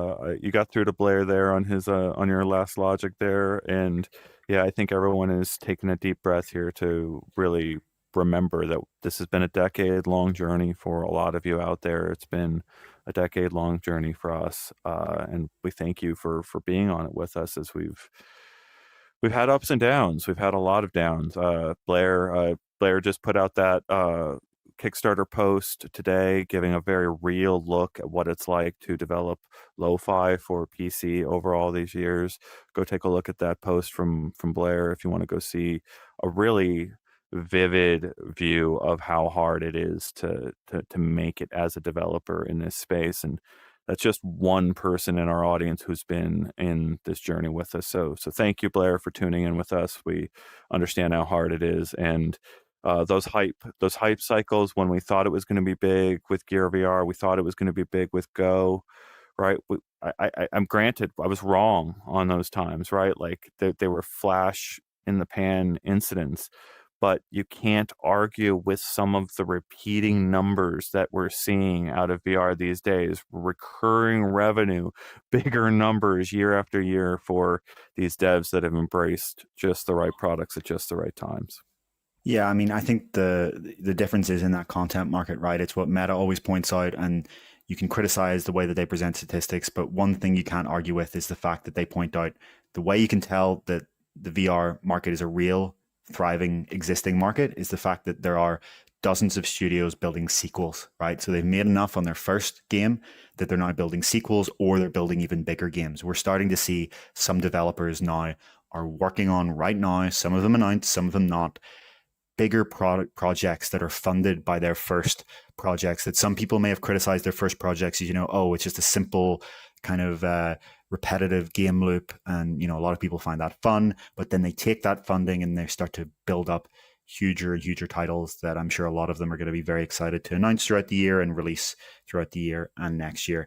But let's talk about this piece of news here. So this is, again, a piece of news from this major report from The Information, this very reliable news outlet. And they're saying that Meta's AR, VR hardware teams have been told to cut spending by 20% by 2026. So you can see this in the most negative possible light. But what I really think is happening here, as someone who's been following the finances here of Meta, their Reality Labs AR, VR division, is that the market is starting to mature to the point where they are starting to very slowly shift Reality Labs from a purely research and development division to a real business. And part of that means scaling down these enormous R&D budgets into something more practical. Because when you're just trying to invent a platform out of thin air and bring, an entirely new technology category to tens of millions of people out of nothing, you're going to have to pour in tens of billions of dollars. And, since Meta has been breaking out its statistics for AR, VR since 2020, they've spent over $50 billion on this sector. And if you take into account everything since acquiring Oculus back in 2014, that figure could be close to 100 billion. But it's interesting that how you see this depends on the word you use to describe it. You could call that a loss. You could say Meta has lost 100 billion. You could also say it's an investment, that Meta has invested 100 billion. Something I find very fascinating about the general tech media is that when it comes to AR, VR, they will say loss.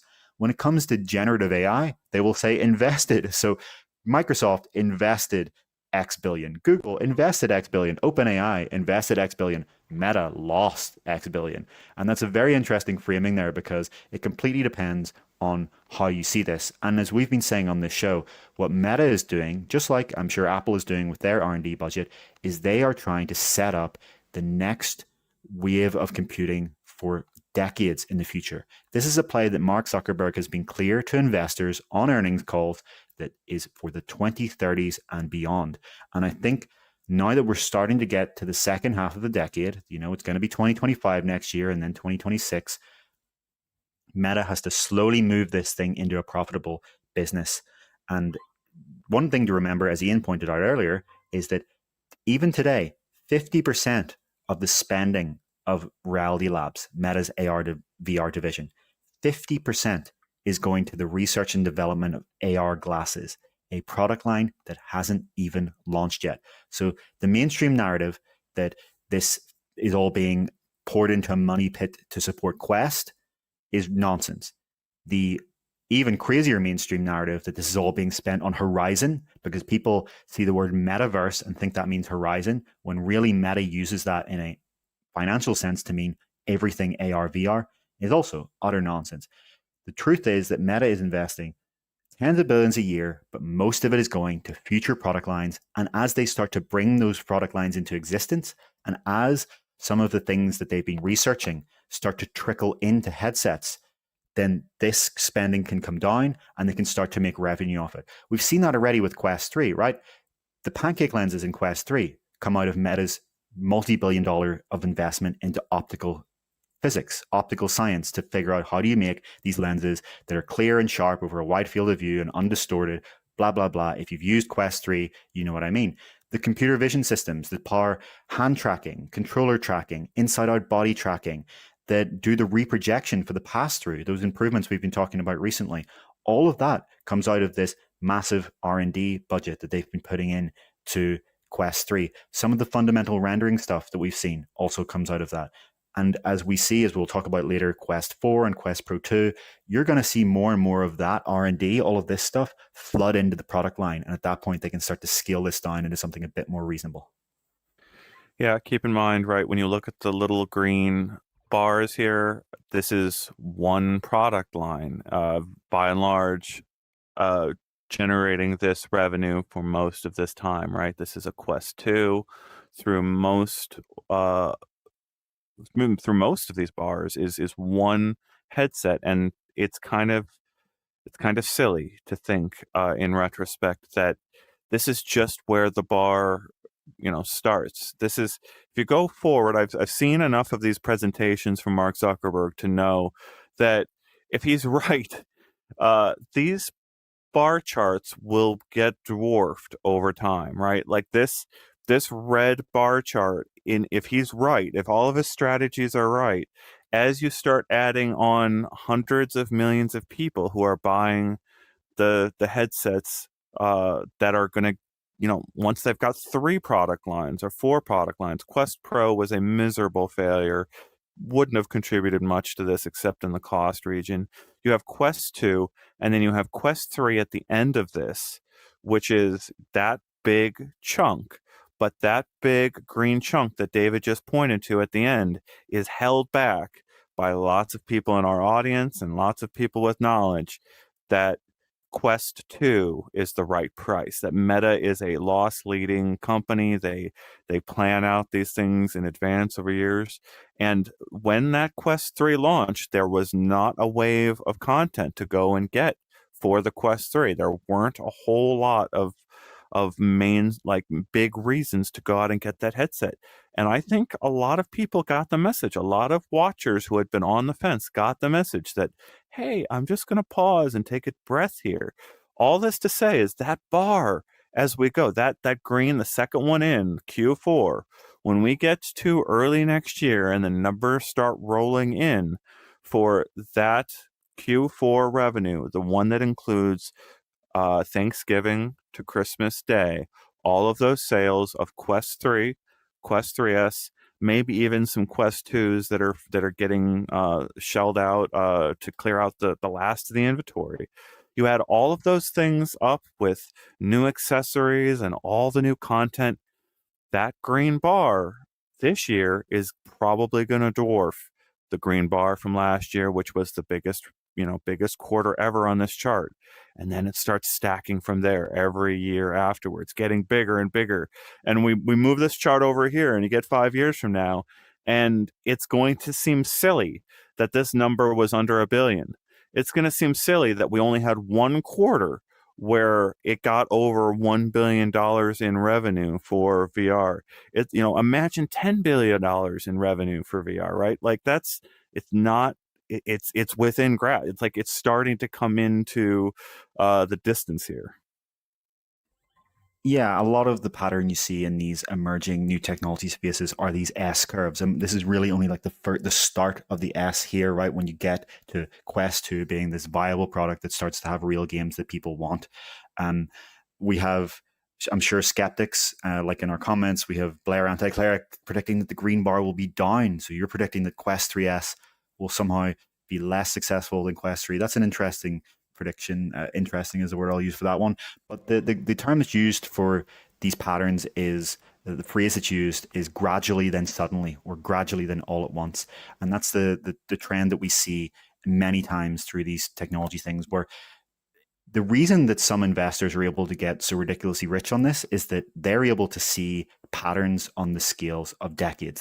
This recurring theme I keep bringing up, that they can see something today, and instead of going, huh, today that's a lot smaller than that, they can look at what is going to be the pattern of change of these things going forward. Remember that Mark Zuckerberg's goal is to have this as a profitable business in the 2030s. So there's 6 years of this decade, whereas we'll talk about soon, they're going to have these new headsets, Quest 4, Quest Pro 2, then by the end of the decade, I'm sure Quest 5 and Quest Pro 3, as So well as these HUD glasses, these improved Meta Ray-Ban glasses, right? Those aren't going to sit on their laurels either. And then eventually these true AR glasses. And all of this is going to come with compounding content as the rest of the industry is built up. The Apple Vision, the thing about the competition that people like to imagine between Apple Vision and MetaQuest is that in reality, these things for the longest time are going to actually be compounding each other, because there are far, far, far, far more people who haven't bought either today than are actually competing between the two.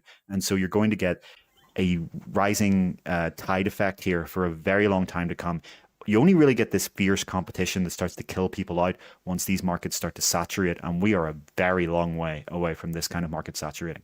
all right, so let's put this. I'm not going to bet money here. I'm not going to bet money with Blair, but I'm ready to align with David on this one here, and let's just put this in very specific terms. I'm seeing people in our comments grokking the chart a little bit here that we put up, and I'm going to roll. Let me explain it really clearly for people that aren't aware of the way this works. Right, Meta has to report its earnings every quarter publicly. That's what they are as a publicly traded company.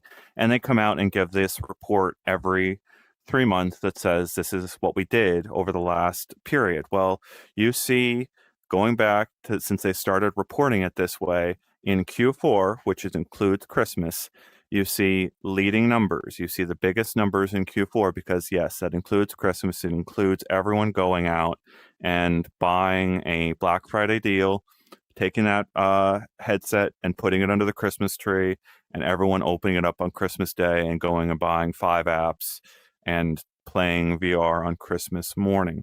You see it in 2020 Q4, 0.72 billion in revenue. You see it in Q4 2021, 0.88 billion in revenue. Q4 2022, it goes down. It goes down to 0.73 billion in revenue in Q4 2022. What happened that year, David? Why did it go down in Q4? The cost of sales of Quest 2 and Quest 3, these are subsidized headsets still. Got it. Okay, so you go, and then they begin the shift to Quest 3, which is not subsidized in the same way as the previous generation, right? It's still you've still got Quest 2 on the market then, right? Still generating a lot Yeah. of sales. And look at how massively huge the cost is. The you get this thing here. So let's go back to Blair here and his little bet. If we get to, let's see, what is it? It's going to be like what, March or April or May. I can't remember when we'll get these numbers from Christmas. But I'd be willing to take a gentleman's bet here with Blair that when they report the numbers for Q4 2024, it will be larger than 1.07 billion for Meta Reality Labs in Q4 2024. David, do you agree with that? Oh, absolutely. I mean, Blair. if Quest 3S is what we expect it to be, right, which is the same capabilities of Quest 3, that next generation chipset, mixed reality, inside out body tracking, ringless controllers, all of these things just with the downgraded old lenses, and we start to see content like Batman and the new Metro game and Alien game come out, as well as the Horizon OS just get better and better at the kind of multitasking and spatial computing, you're of course you're gonna see that happen. But I find an interesting thing about one of Blair's comments is that some people in our comments say that they really enjoy when we speculate, and Blair said that they don't think it's our job to speculate. But I would point out that we have a track record. You can go back and watch our show a few years ago, and what did we say was going to happen in the next few years?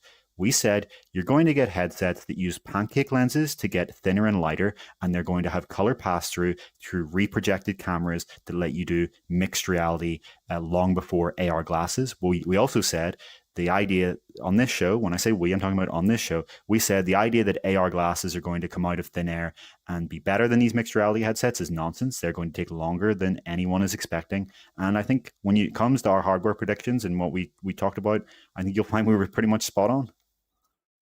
So yeah, I mean, Blair, you're bringing up Gear VR, and we didn't have, this data wasn't broken out as its own division back in the Gear VR days. We didn't have this data, and I'm admitting that I was wrong then, and yeah, I can be wrong here. But I'm asking you, Blair, do you think the number for this chart, 1.07 billion, is going to be smaller than that? Just put it in our comments so we've got a record here of you potentially being wrong and us potentially being wrong for our future listeners to come back to and see whether Q4 is actually going to be as large as we guess it's going to be. So we'll be able to see that, whether you think it's going to be larger or bigger than 1.07 billion for Q4. We'll see. In the meantime, I think let's move on to our last two topics here. Somewhat related, we're now going to talk about some of the specifics of those future headsets. You may want to read this, Ian, but Blair is betting less than 1.07. He is betting that Quest 3S launch will be smaller than Quest 3. That is, again, an interesting prediction. To be clear here, it's going to be Quest 3 plus Quest 3S. Contributing to the 1.07 billion number chart that proves whether anti-cleric Blair is wrong there. But yes, there's the comment. Okay, I say less than 1.07 billion. That's Blair putting his, I put him on the spot. We're on the spot here in front of you. So I thought it was fair to throw that back at him. And we will see in about 6 months' time whether Meta is able to clear that revenue number for the Christmas quarter here, and that's our track record, right? Like if we're right on this, we'll push ourselves in a better direction in the future if we're wrong on it, and if we're right on it, we will gloat on your grave, Blair. All right, let's move on to the next news. Okay, let's talk about the last few topics here. So as I was just saying, these are going to be about what these headsets of the future look like. We're going to talk in reverse order here. We're firstly going to talk about what will these Quest headsets look like in the early 2030s. And then we'll talk about what they're going to look like on a near scale, 2026 and 2027. And the reason we do that is firstly that Meta's CTO was recently on a podcast being interviewed, the same one that we were talking about much, much earlier in the show when we talked about his views on giving developers raw camera access. But another question he was asked, and again, I really recommend you go and listen to this for yourself, was what he thinks the specs of these headsets are going to look like in 7 years was what the interviewer picked, which would arrive at 2031. And so it's very interesting to see what he said. Now, he was only asked about some specific specs. This was a brief answer in an interview. Don't take this as gospel. Bosworth himself describes this as a credible glimpse, but it is interesting to see what he said. So this image, just for reference, is Bosworth, Meta CTO, wearing a concept Meta headset from 2021. So a prototype of what the future may look like. And so he said, for angular resolution, he expects at minimum 40 pixels per degree and perhaps 50 to 60. So this is in 2031. For comparison, Quest 3 has 25 pixels per degree in the center, and Oculus Go from 6 years ago had 15. So 15 to 30 in the past 6 years, or 15 to 25 in the past 6 years, And he thinks that's going to go up to 40 or even 50 or 60 in 7 years. He then says on field of view, he thinks what's really going to be impactful is the vertical field of view getting taller. And so today's headsets have a vertical field of view of roughly 100 degrees, but as a human, you can see between 135 and 150, depending on the shape of your face. And one thing that I think Bosworth is absolutely right about, because I have tried headsets that have maxed out both of these. I've tried headsets with a vertical field of view of 150. I have tried headsets with a horizontal field of view of 190 to 200. And I absolutely agree, because I've seen it with my own eyes. Vertical matters more. It's counterintuitive for some people, but the ability to see the floor and the ceiling grounds you in a virtual environment in a way that nothing else truly does. The immersion that you feel from being able to see down to the floor, your own body, if you have body tracking, the ceiling makes you feel like you're really there. When you walk forwards in a virtual environment and you're actually able to see your legs or a rendered version of your legs move along, that feels incredible. And it just connects your subconscious to the virtual world more than anything else. And Valve knew this, right? Valve talked back in 2016, 2015 actually. They said that when it came to the original HTC Vive's lenses, they had a choice whether to prioritize vertical or horizontal, and they picked vertical for this exact reason. Yeah, the thing I want to add to that, I saw a comment much earlier in the show talking about they were complaining about the fact that the Meta Ray-Ban glasses are vertical, that they shoot in vertical format as a default. And I think I'm there with you. My heart goes out to people who love cinema, that love landscape framing. But I think the writing is kind of on the wall that uh, when you look at the Ray-Ban vertical videos, they do a sort of transportive thing just in their framing because of the vertical field of view. I feel like I am there looking through the eyes of the person who captured captured the video, because it's framed in that in that same vertical uh, window, right? It's letting you see this person presented, or people presented exactly like it kind of feels inside the headset. And I don't think it's a coincidence that it works that way both in VR and on the Meta Ray-Ban glasses to a certain extent. So I think I didn't want to, like, I saw Instagram come and I saw all the people mistakenly shooting their videos vertically, right? And I would laugh at them like, I'm gonna shoot horizontal because that's the right way to shoot. The Ray-Ban glasses and this same effect you're talking about, where you're seeing top to bottom inside VR, have convinced me that vertical video is not like a toy. It's an actual meaningful thing that is worthy of representation, and I don't know, it's worthy of its own thing separate to landscape video. Yeah, I guess you'll even have like a nice complementary effect there, whereas you get these headsets that start to have these very tall vertical field of views. It'll work very well for posting to like Instagram and TikTok and other video platforms like that. So let's continue with what Bosworth was saying about these specifications. When it comes to weight, he expects the weight in 7 years to be 100 to 200 grams lighter. So for reference here, Quest 3 weighs 515 grams, or around 400 without the straps and facial interface. So the actual visor of Quest 3, the actual thing itself, weighs 400 grams. So if Bosworth's predictions come true, you would expect to see a 200 to 300 gram visor, and then you add on whatever straps and facial interface you choose. People in the comments are bringing up about that field of view thing, that this is something that Apple Vision Pro does badly, and I could not agree more. It's one of the biggest things I criticized in my review. Vision Pro has a frankly atrocious vertical field of view for a headset of that price. It's fine when you're watching a movie, right? Or you're watching a TV show. Who cares? You're watching something in landscape anyway, but it matters when you're in pass-through and you can't see your keyboard below you, right? One of the biggest differences I find if I try to do this kind of virtual productivity thing with Vision Pro versus Quest 3 is I can see my hands and keyboard in Quest 3 and I can't in Vision Pro. It's that much of a difference. It's also terrible for walking around. Now, Vision Pro is not meant for walking around, But when I walk around in my Quest 3, I can actually see the ground in front of me, not directly below me. It's not an ultra tall field of view headset, but I can see it at least a little bit in front of me. Whereas for Vision Pro, I'm seeing the horizon, and it's a really big problem. And I hope that they manage to change that. So yes, weight wise, Bosworth is hoping for 100 to 200 grams lighter. Refresh rate wise, Bosworth says to not expect any dramatic changes here.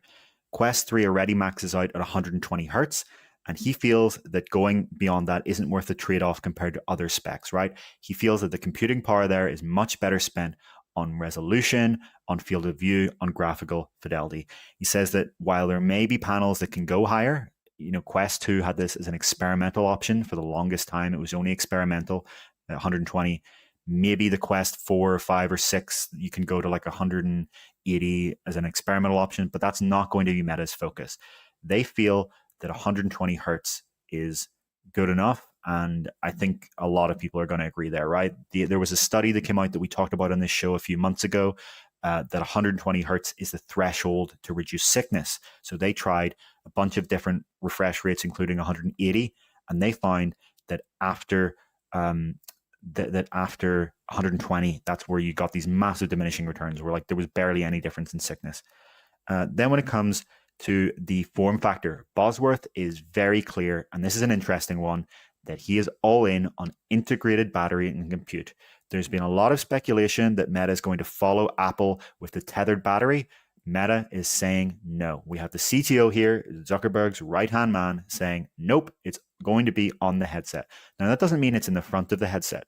For these Pro headsets, like Quest Pro, they had the battery at the back. I imagine it's very possible that a Quest Pro 2 or 3 could have the compute at the back as well, right? So you have a almost perfectly balanced headset where all of the computing stuff and batteries at the back, and then all the display stuff is at the front. When it comes to the mainstream Quests, I imagine we're going to see the battery in the front for a long time to come. And the advantage around there, it's just sheer practicality. I understand the theoretical conceptual idea that it sounds nice to get the weight off the front of your face. In reality, the Quest 3's battery is 60 grams, right? It is not this massive multi-100-gram thing that people think it is. And one of the things I love about my Quest 3 compared to my Vision Pro is that I can just pick it up and go, right? You just pick it up and you put it on your head and that's it. You don't have to pick it up and root the freaking battery around and then accidentally, you lurch too much this way and the battery comes flying out of your pocket and your head goes that way. It really is something where you never forget you have a battery. I am sure there are many, many opposing views in the comments here. Please give us, if you think my view is stupid, if you think the battery will always be tethered on Apple's side, please do. But what's clear from Meta CTO is that not what Meta's going for. The final thing he said about this future is that more options for audio. So today you have these little built-in speakers. He talked about the idea of easily adding closed ear audio. I imagine we could see something like the original Rift where you could kind of clip on and off those audio pods. That would be very interesting, right? If you could just, without having to put on a separate headset, you could kind of clip on Valve Index style audio whenever you wanted it as an aftermarket accessory.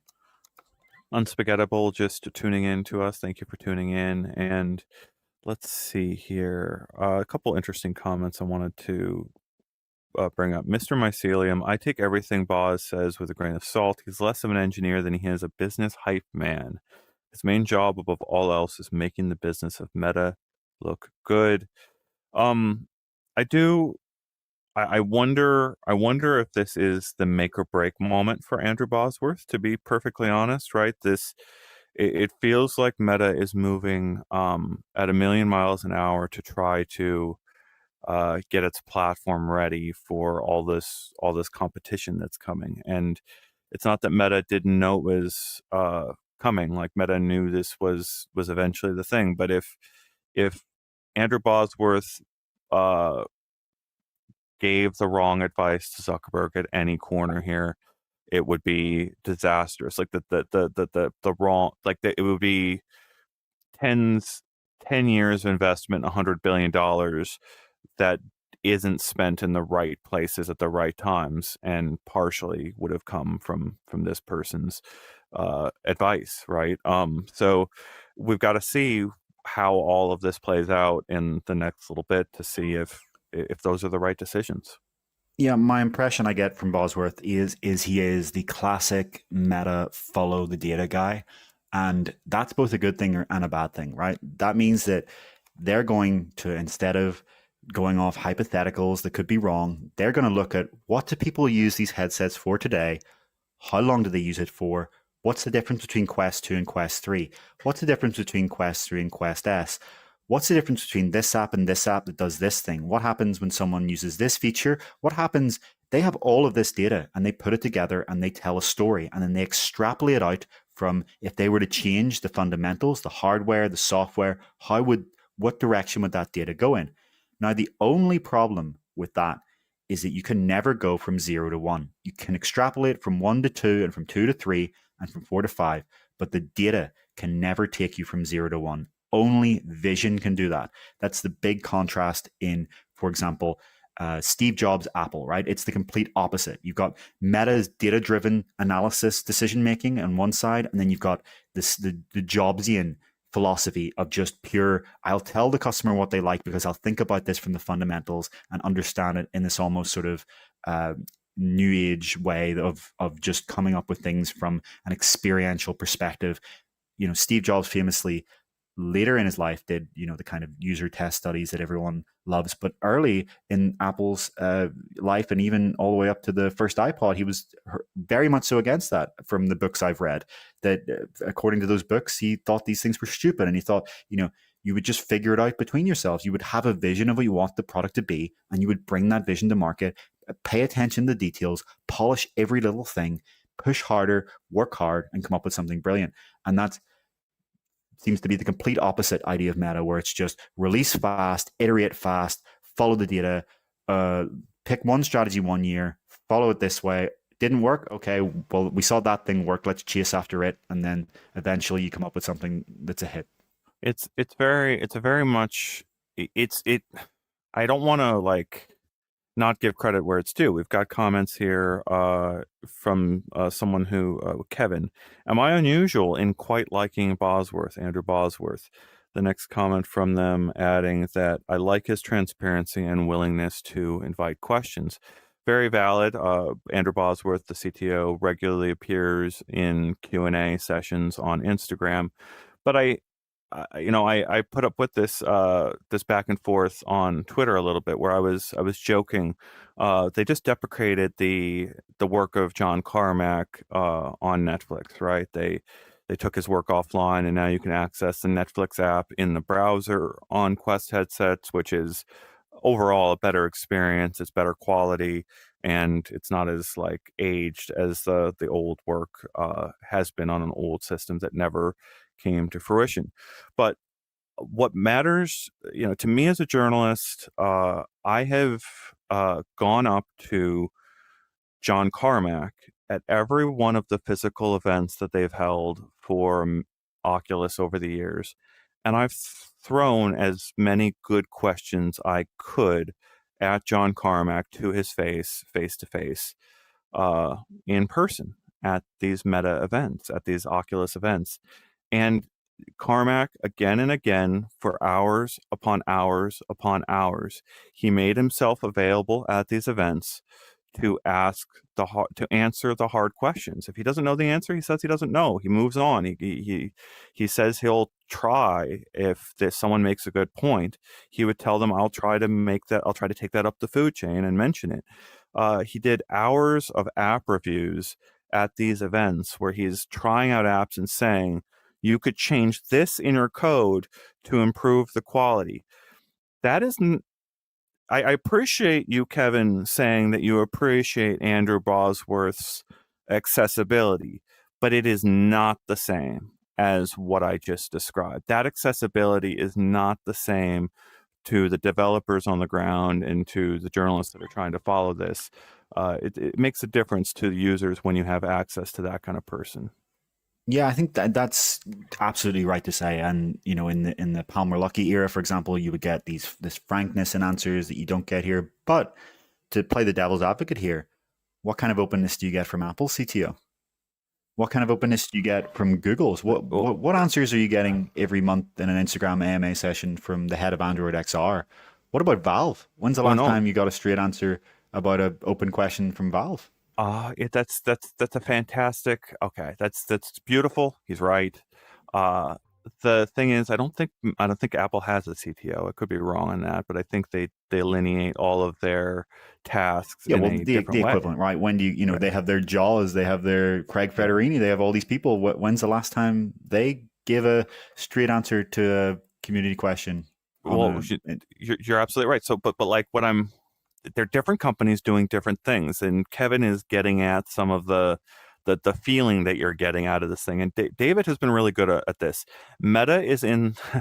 Meta is very much in the business of hiring geniuses and giving them golden handcuffs, locking up their genius and making it serve Meta's purpose, which could be to just lock up your genius and not let it go work for someone else's company.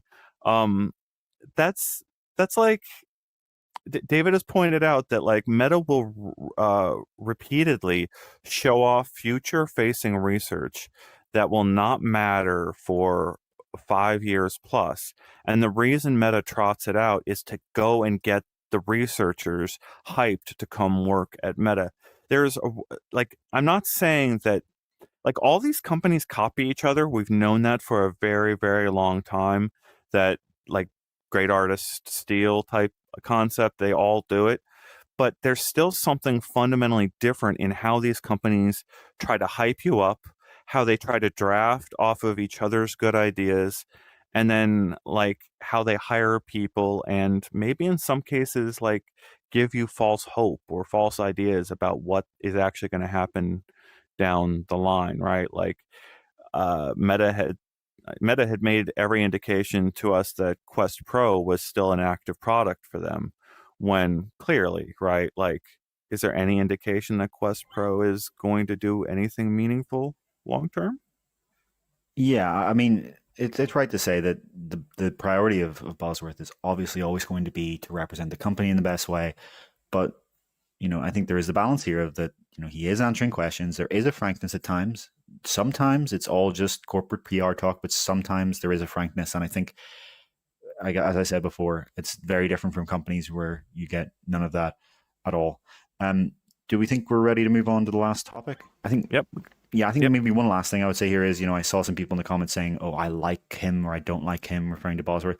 I think the one thing this shouldn't be a matter of is like liking, right? Like we don't know any of these people on a personal level. We can say that we think their decisions are good for their company. We can say we think their decisions are good for the industry or not in both cases. But I think trying to develop personality culture around these people is never a good idea.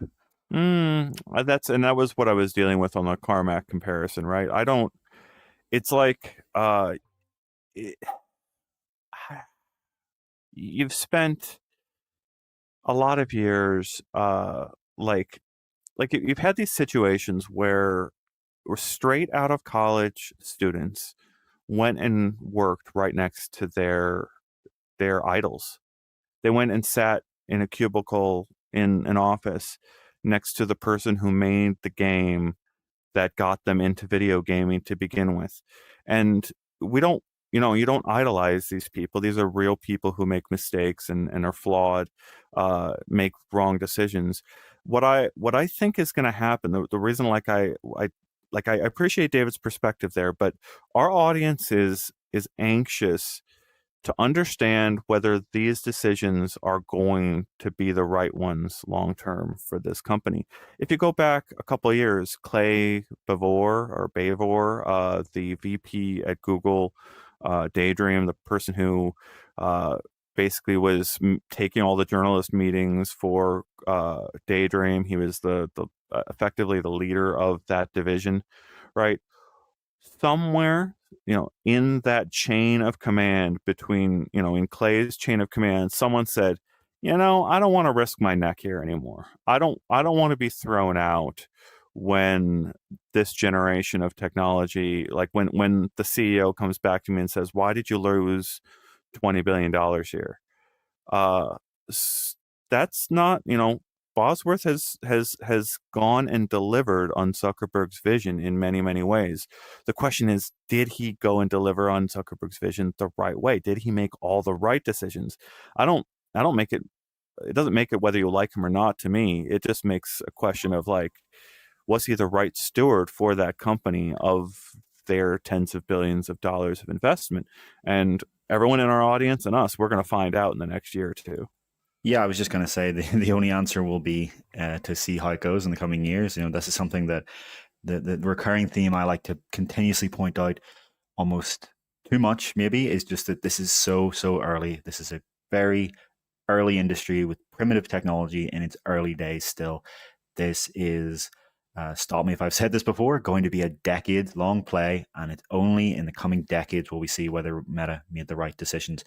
But enough talk about decades. Let's talk about something that is going to be arriving much sooner, the next generation of Meta headsets. So I'll start this by saying that the immediate next Meta headset, according to everything we know, a lot of strong evidence, is Quest 3S.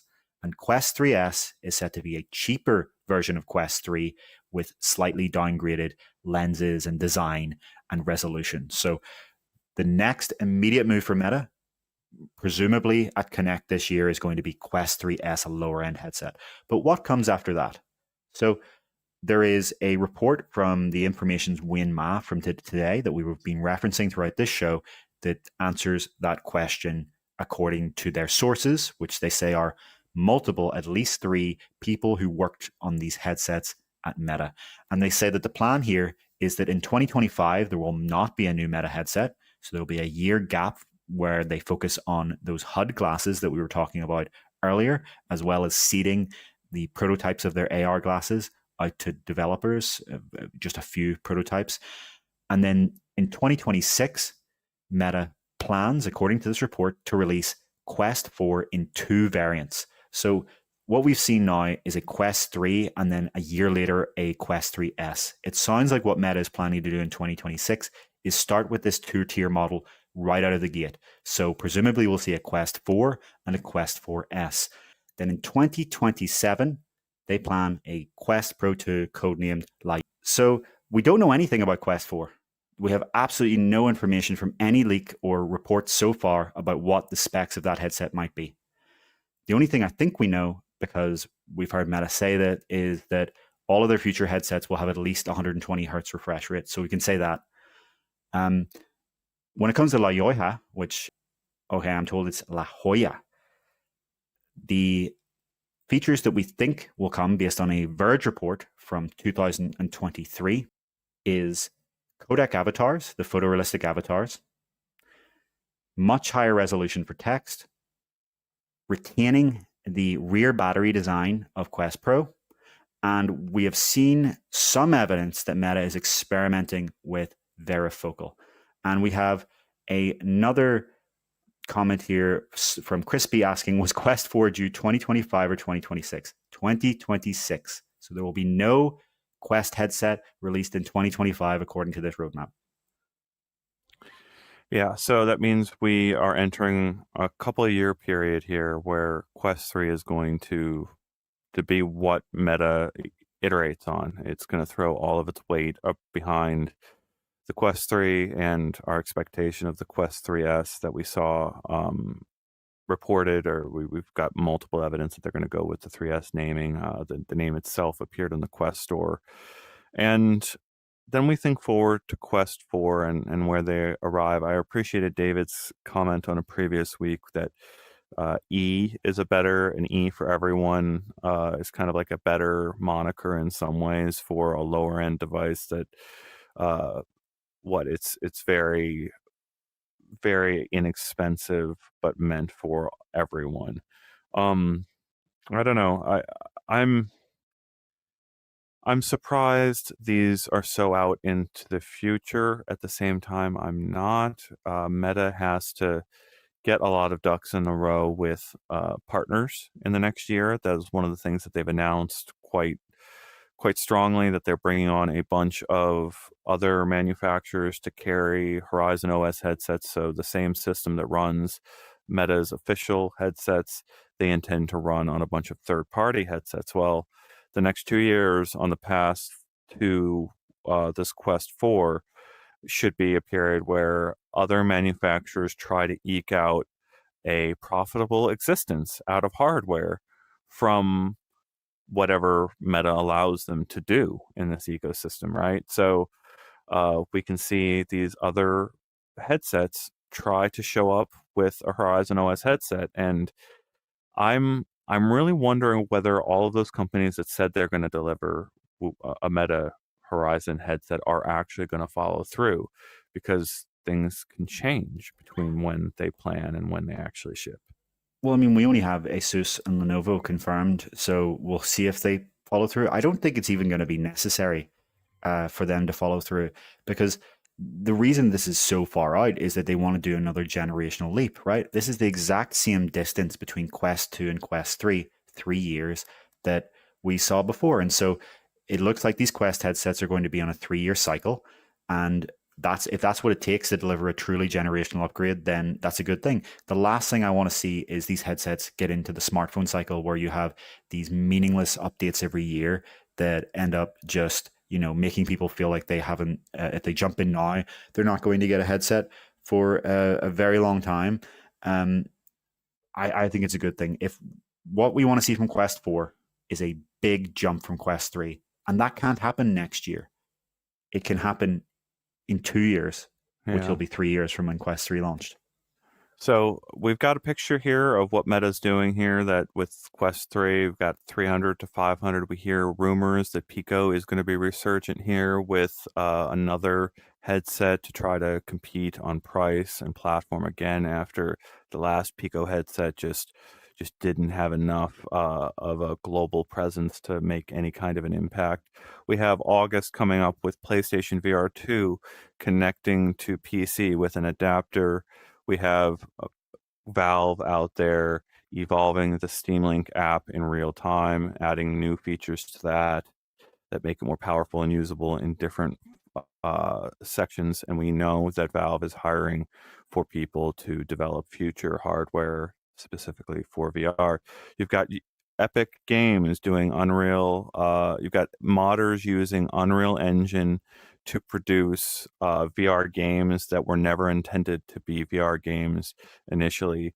We have all of these things happening right now in 2024 concurrently, and you've got VR headsets from Apple and Meta on the market, both at opposite ends of the spectrum, 500, soon to be 300, all the way up to $3,500, all doing the same fundamental things, bringing your screens from the 20th century, all of that content that ran on those screens, simulating it again, showing it to you on flat screens inside VR, giving you a private a screen on which you can view all that media again, wherever you are, and it's all happening right now. It's going to be we've gone through a few of these periods before where companies announce big news week after week after week. It exhausts us. It exhausts you, I think, our audience a little bit. We thank you for being on this journey with us. We will have the very latest news for you on UploadVR.com. Thank you so much to David for traveling to see Somnium. We've got a lot of travel coming up for ourselves in the next few months to go in different directions and try to bring you the very latest. You can support our work by becoming a member on UploadVR.com. And thank you all for being on this journey with us. Thanks so much, everyone. Thanks for engaging in the comments. Please comment below as well, as we like to view your thoughts, even if you didn't catch us live. Thanks so much. We really hope to see you on time next week, but hopefully there isn't a massive news drop right before we go live again. But yeah, we will see you in the future. All right. See ya.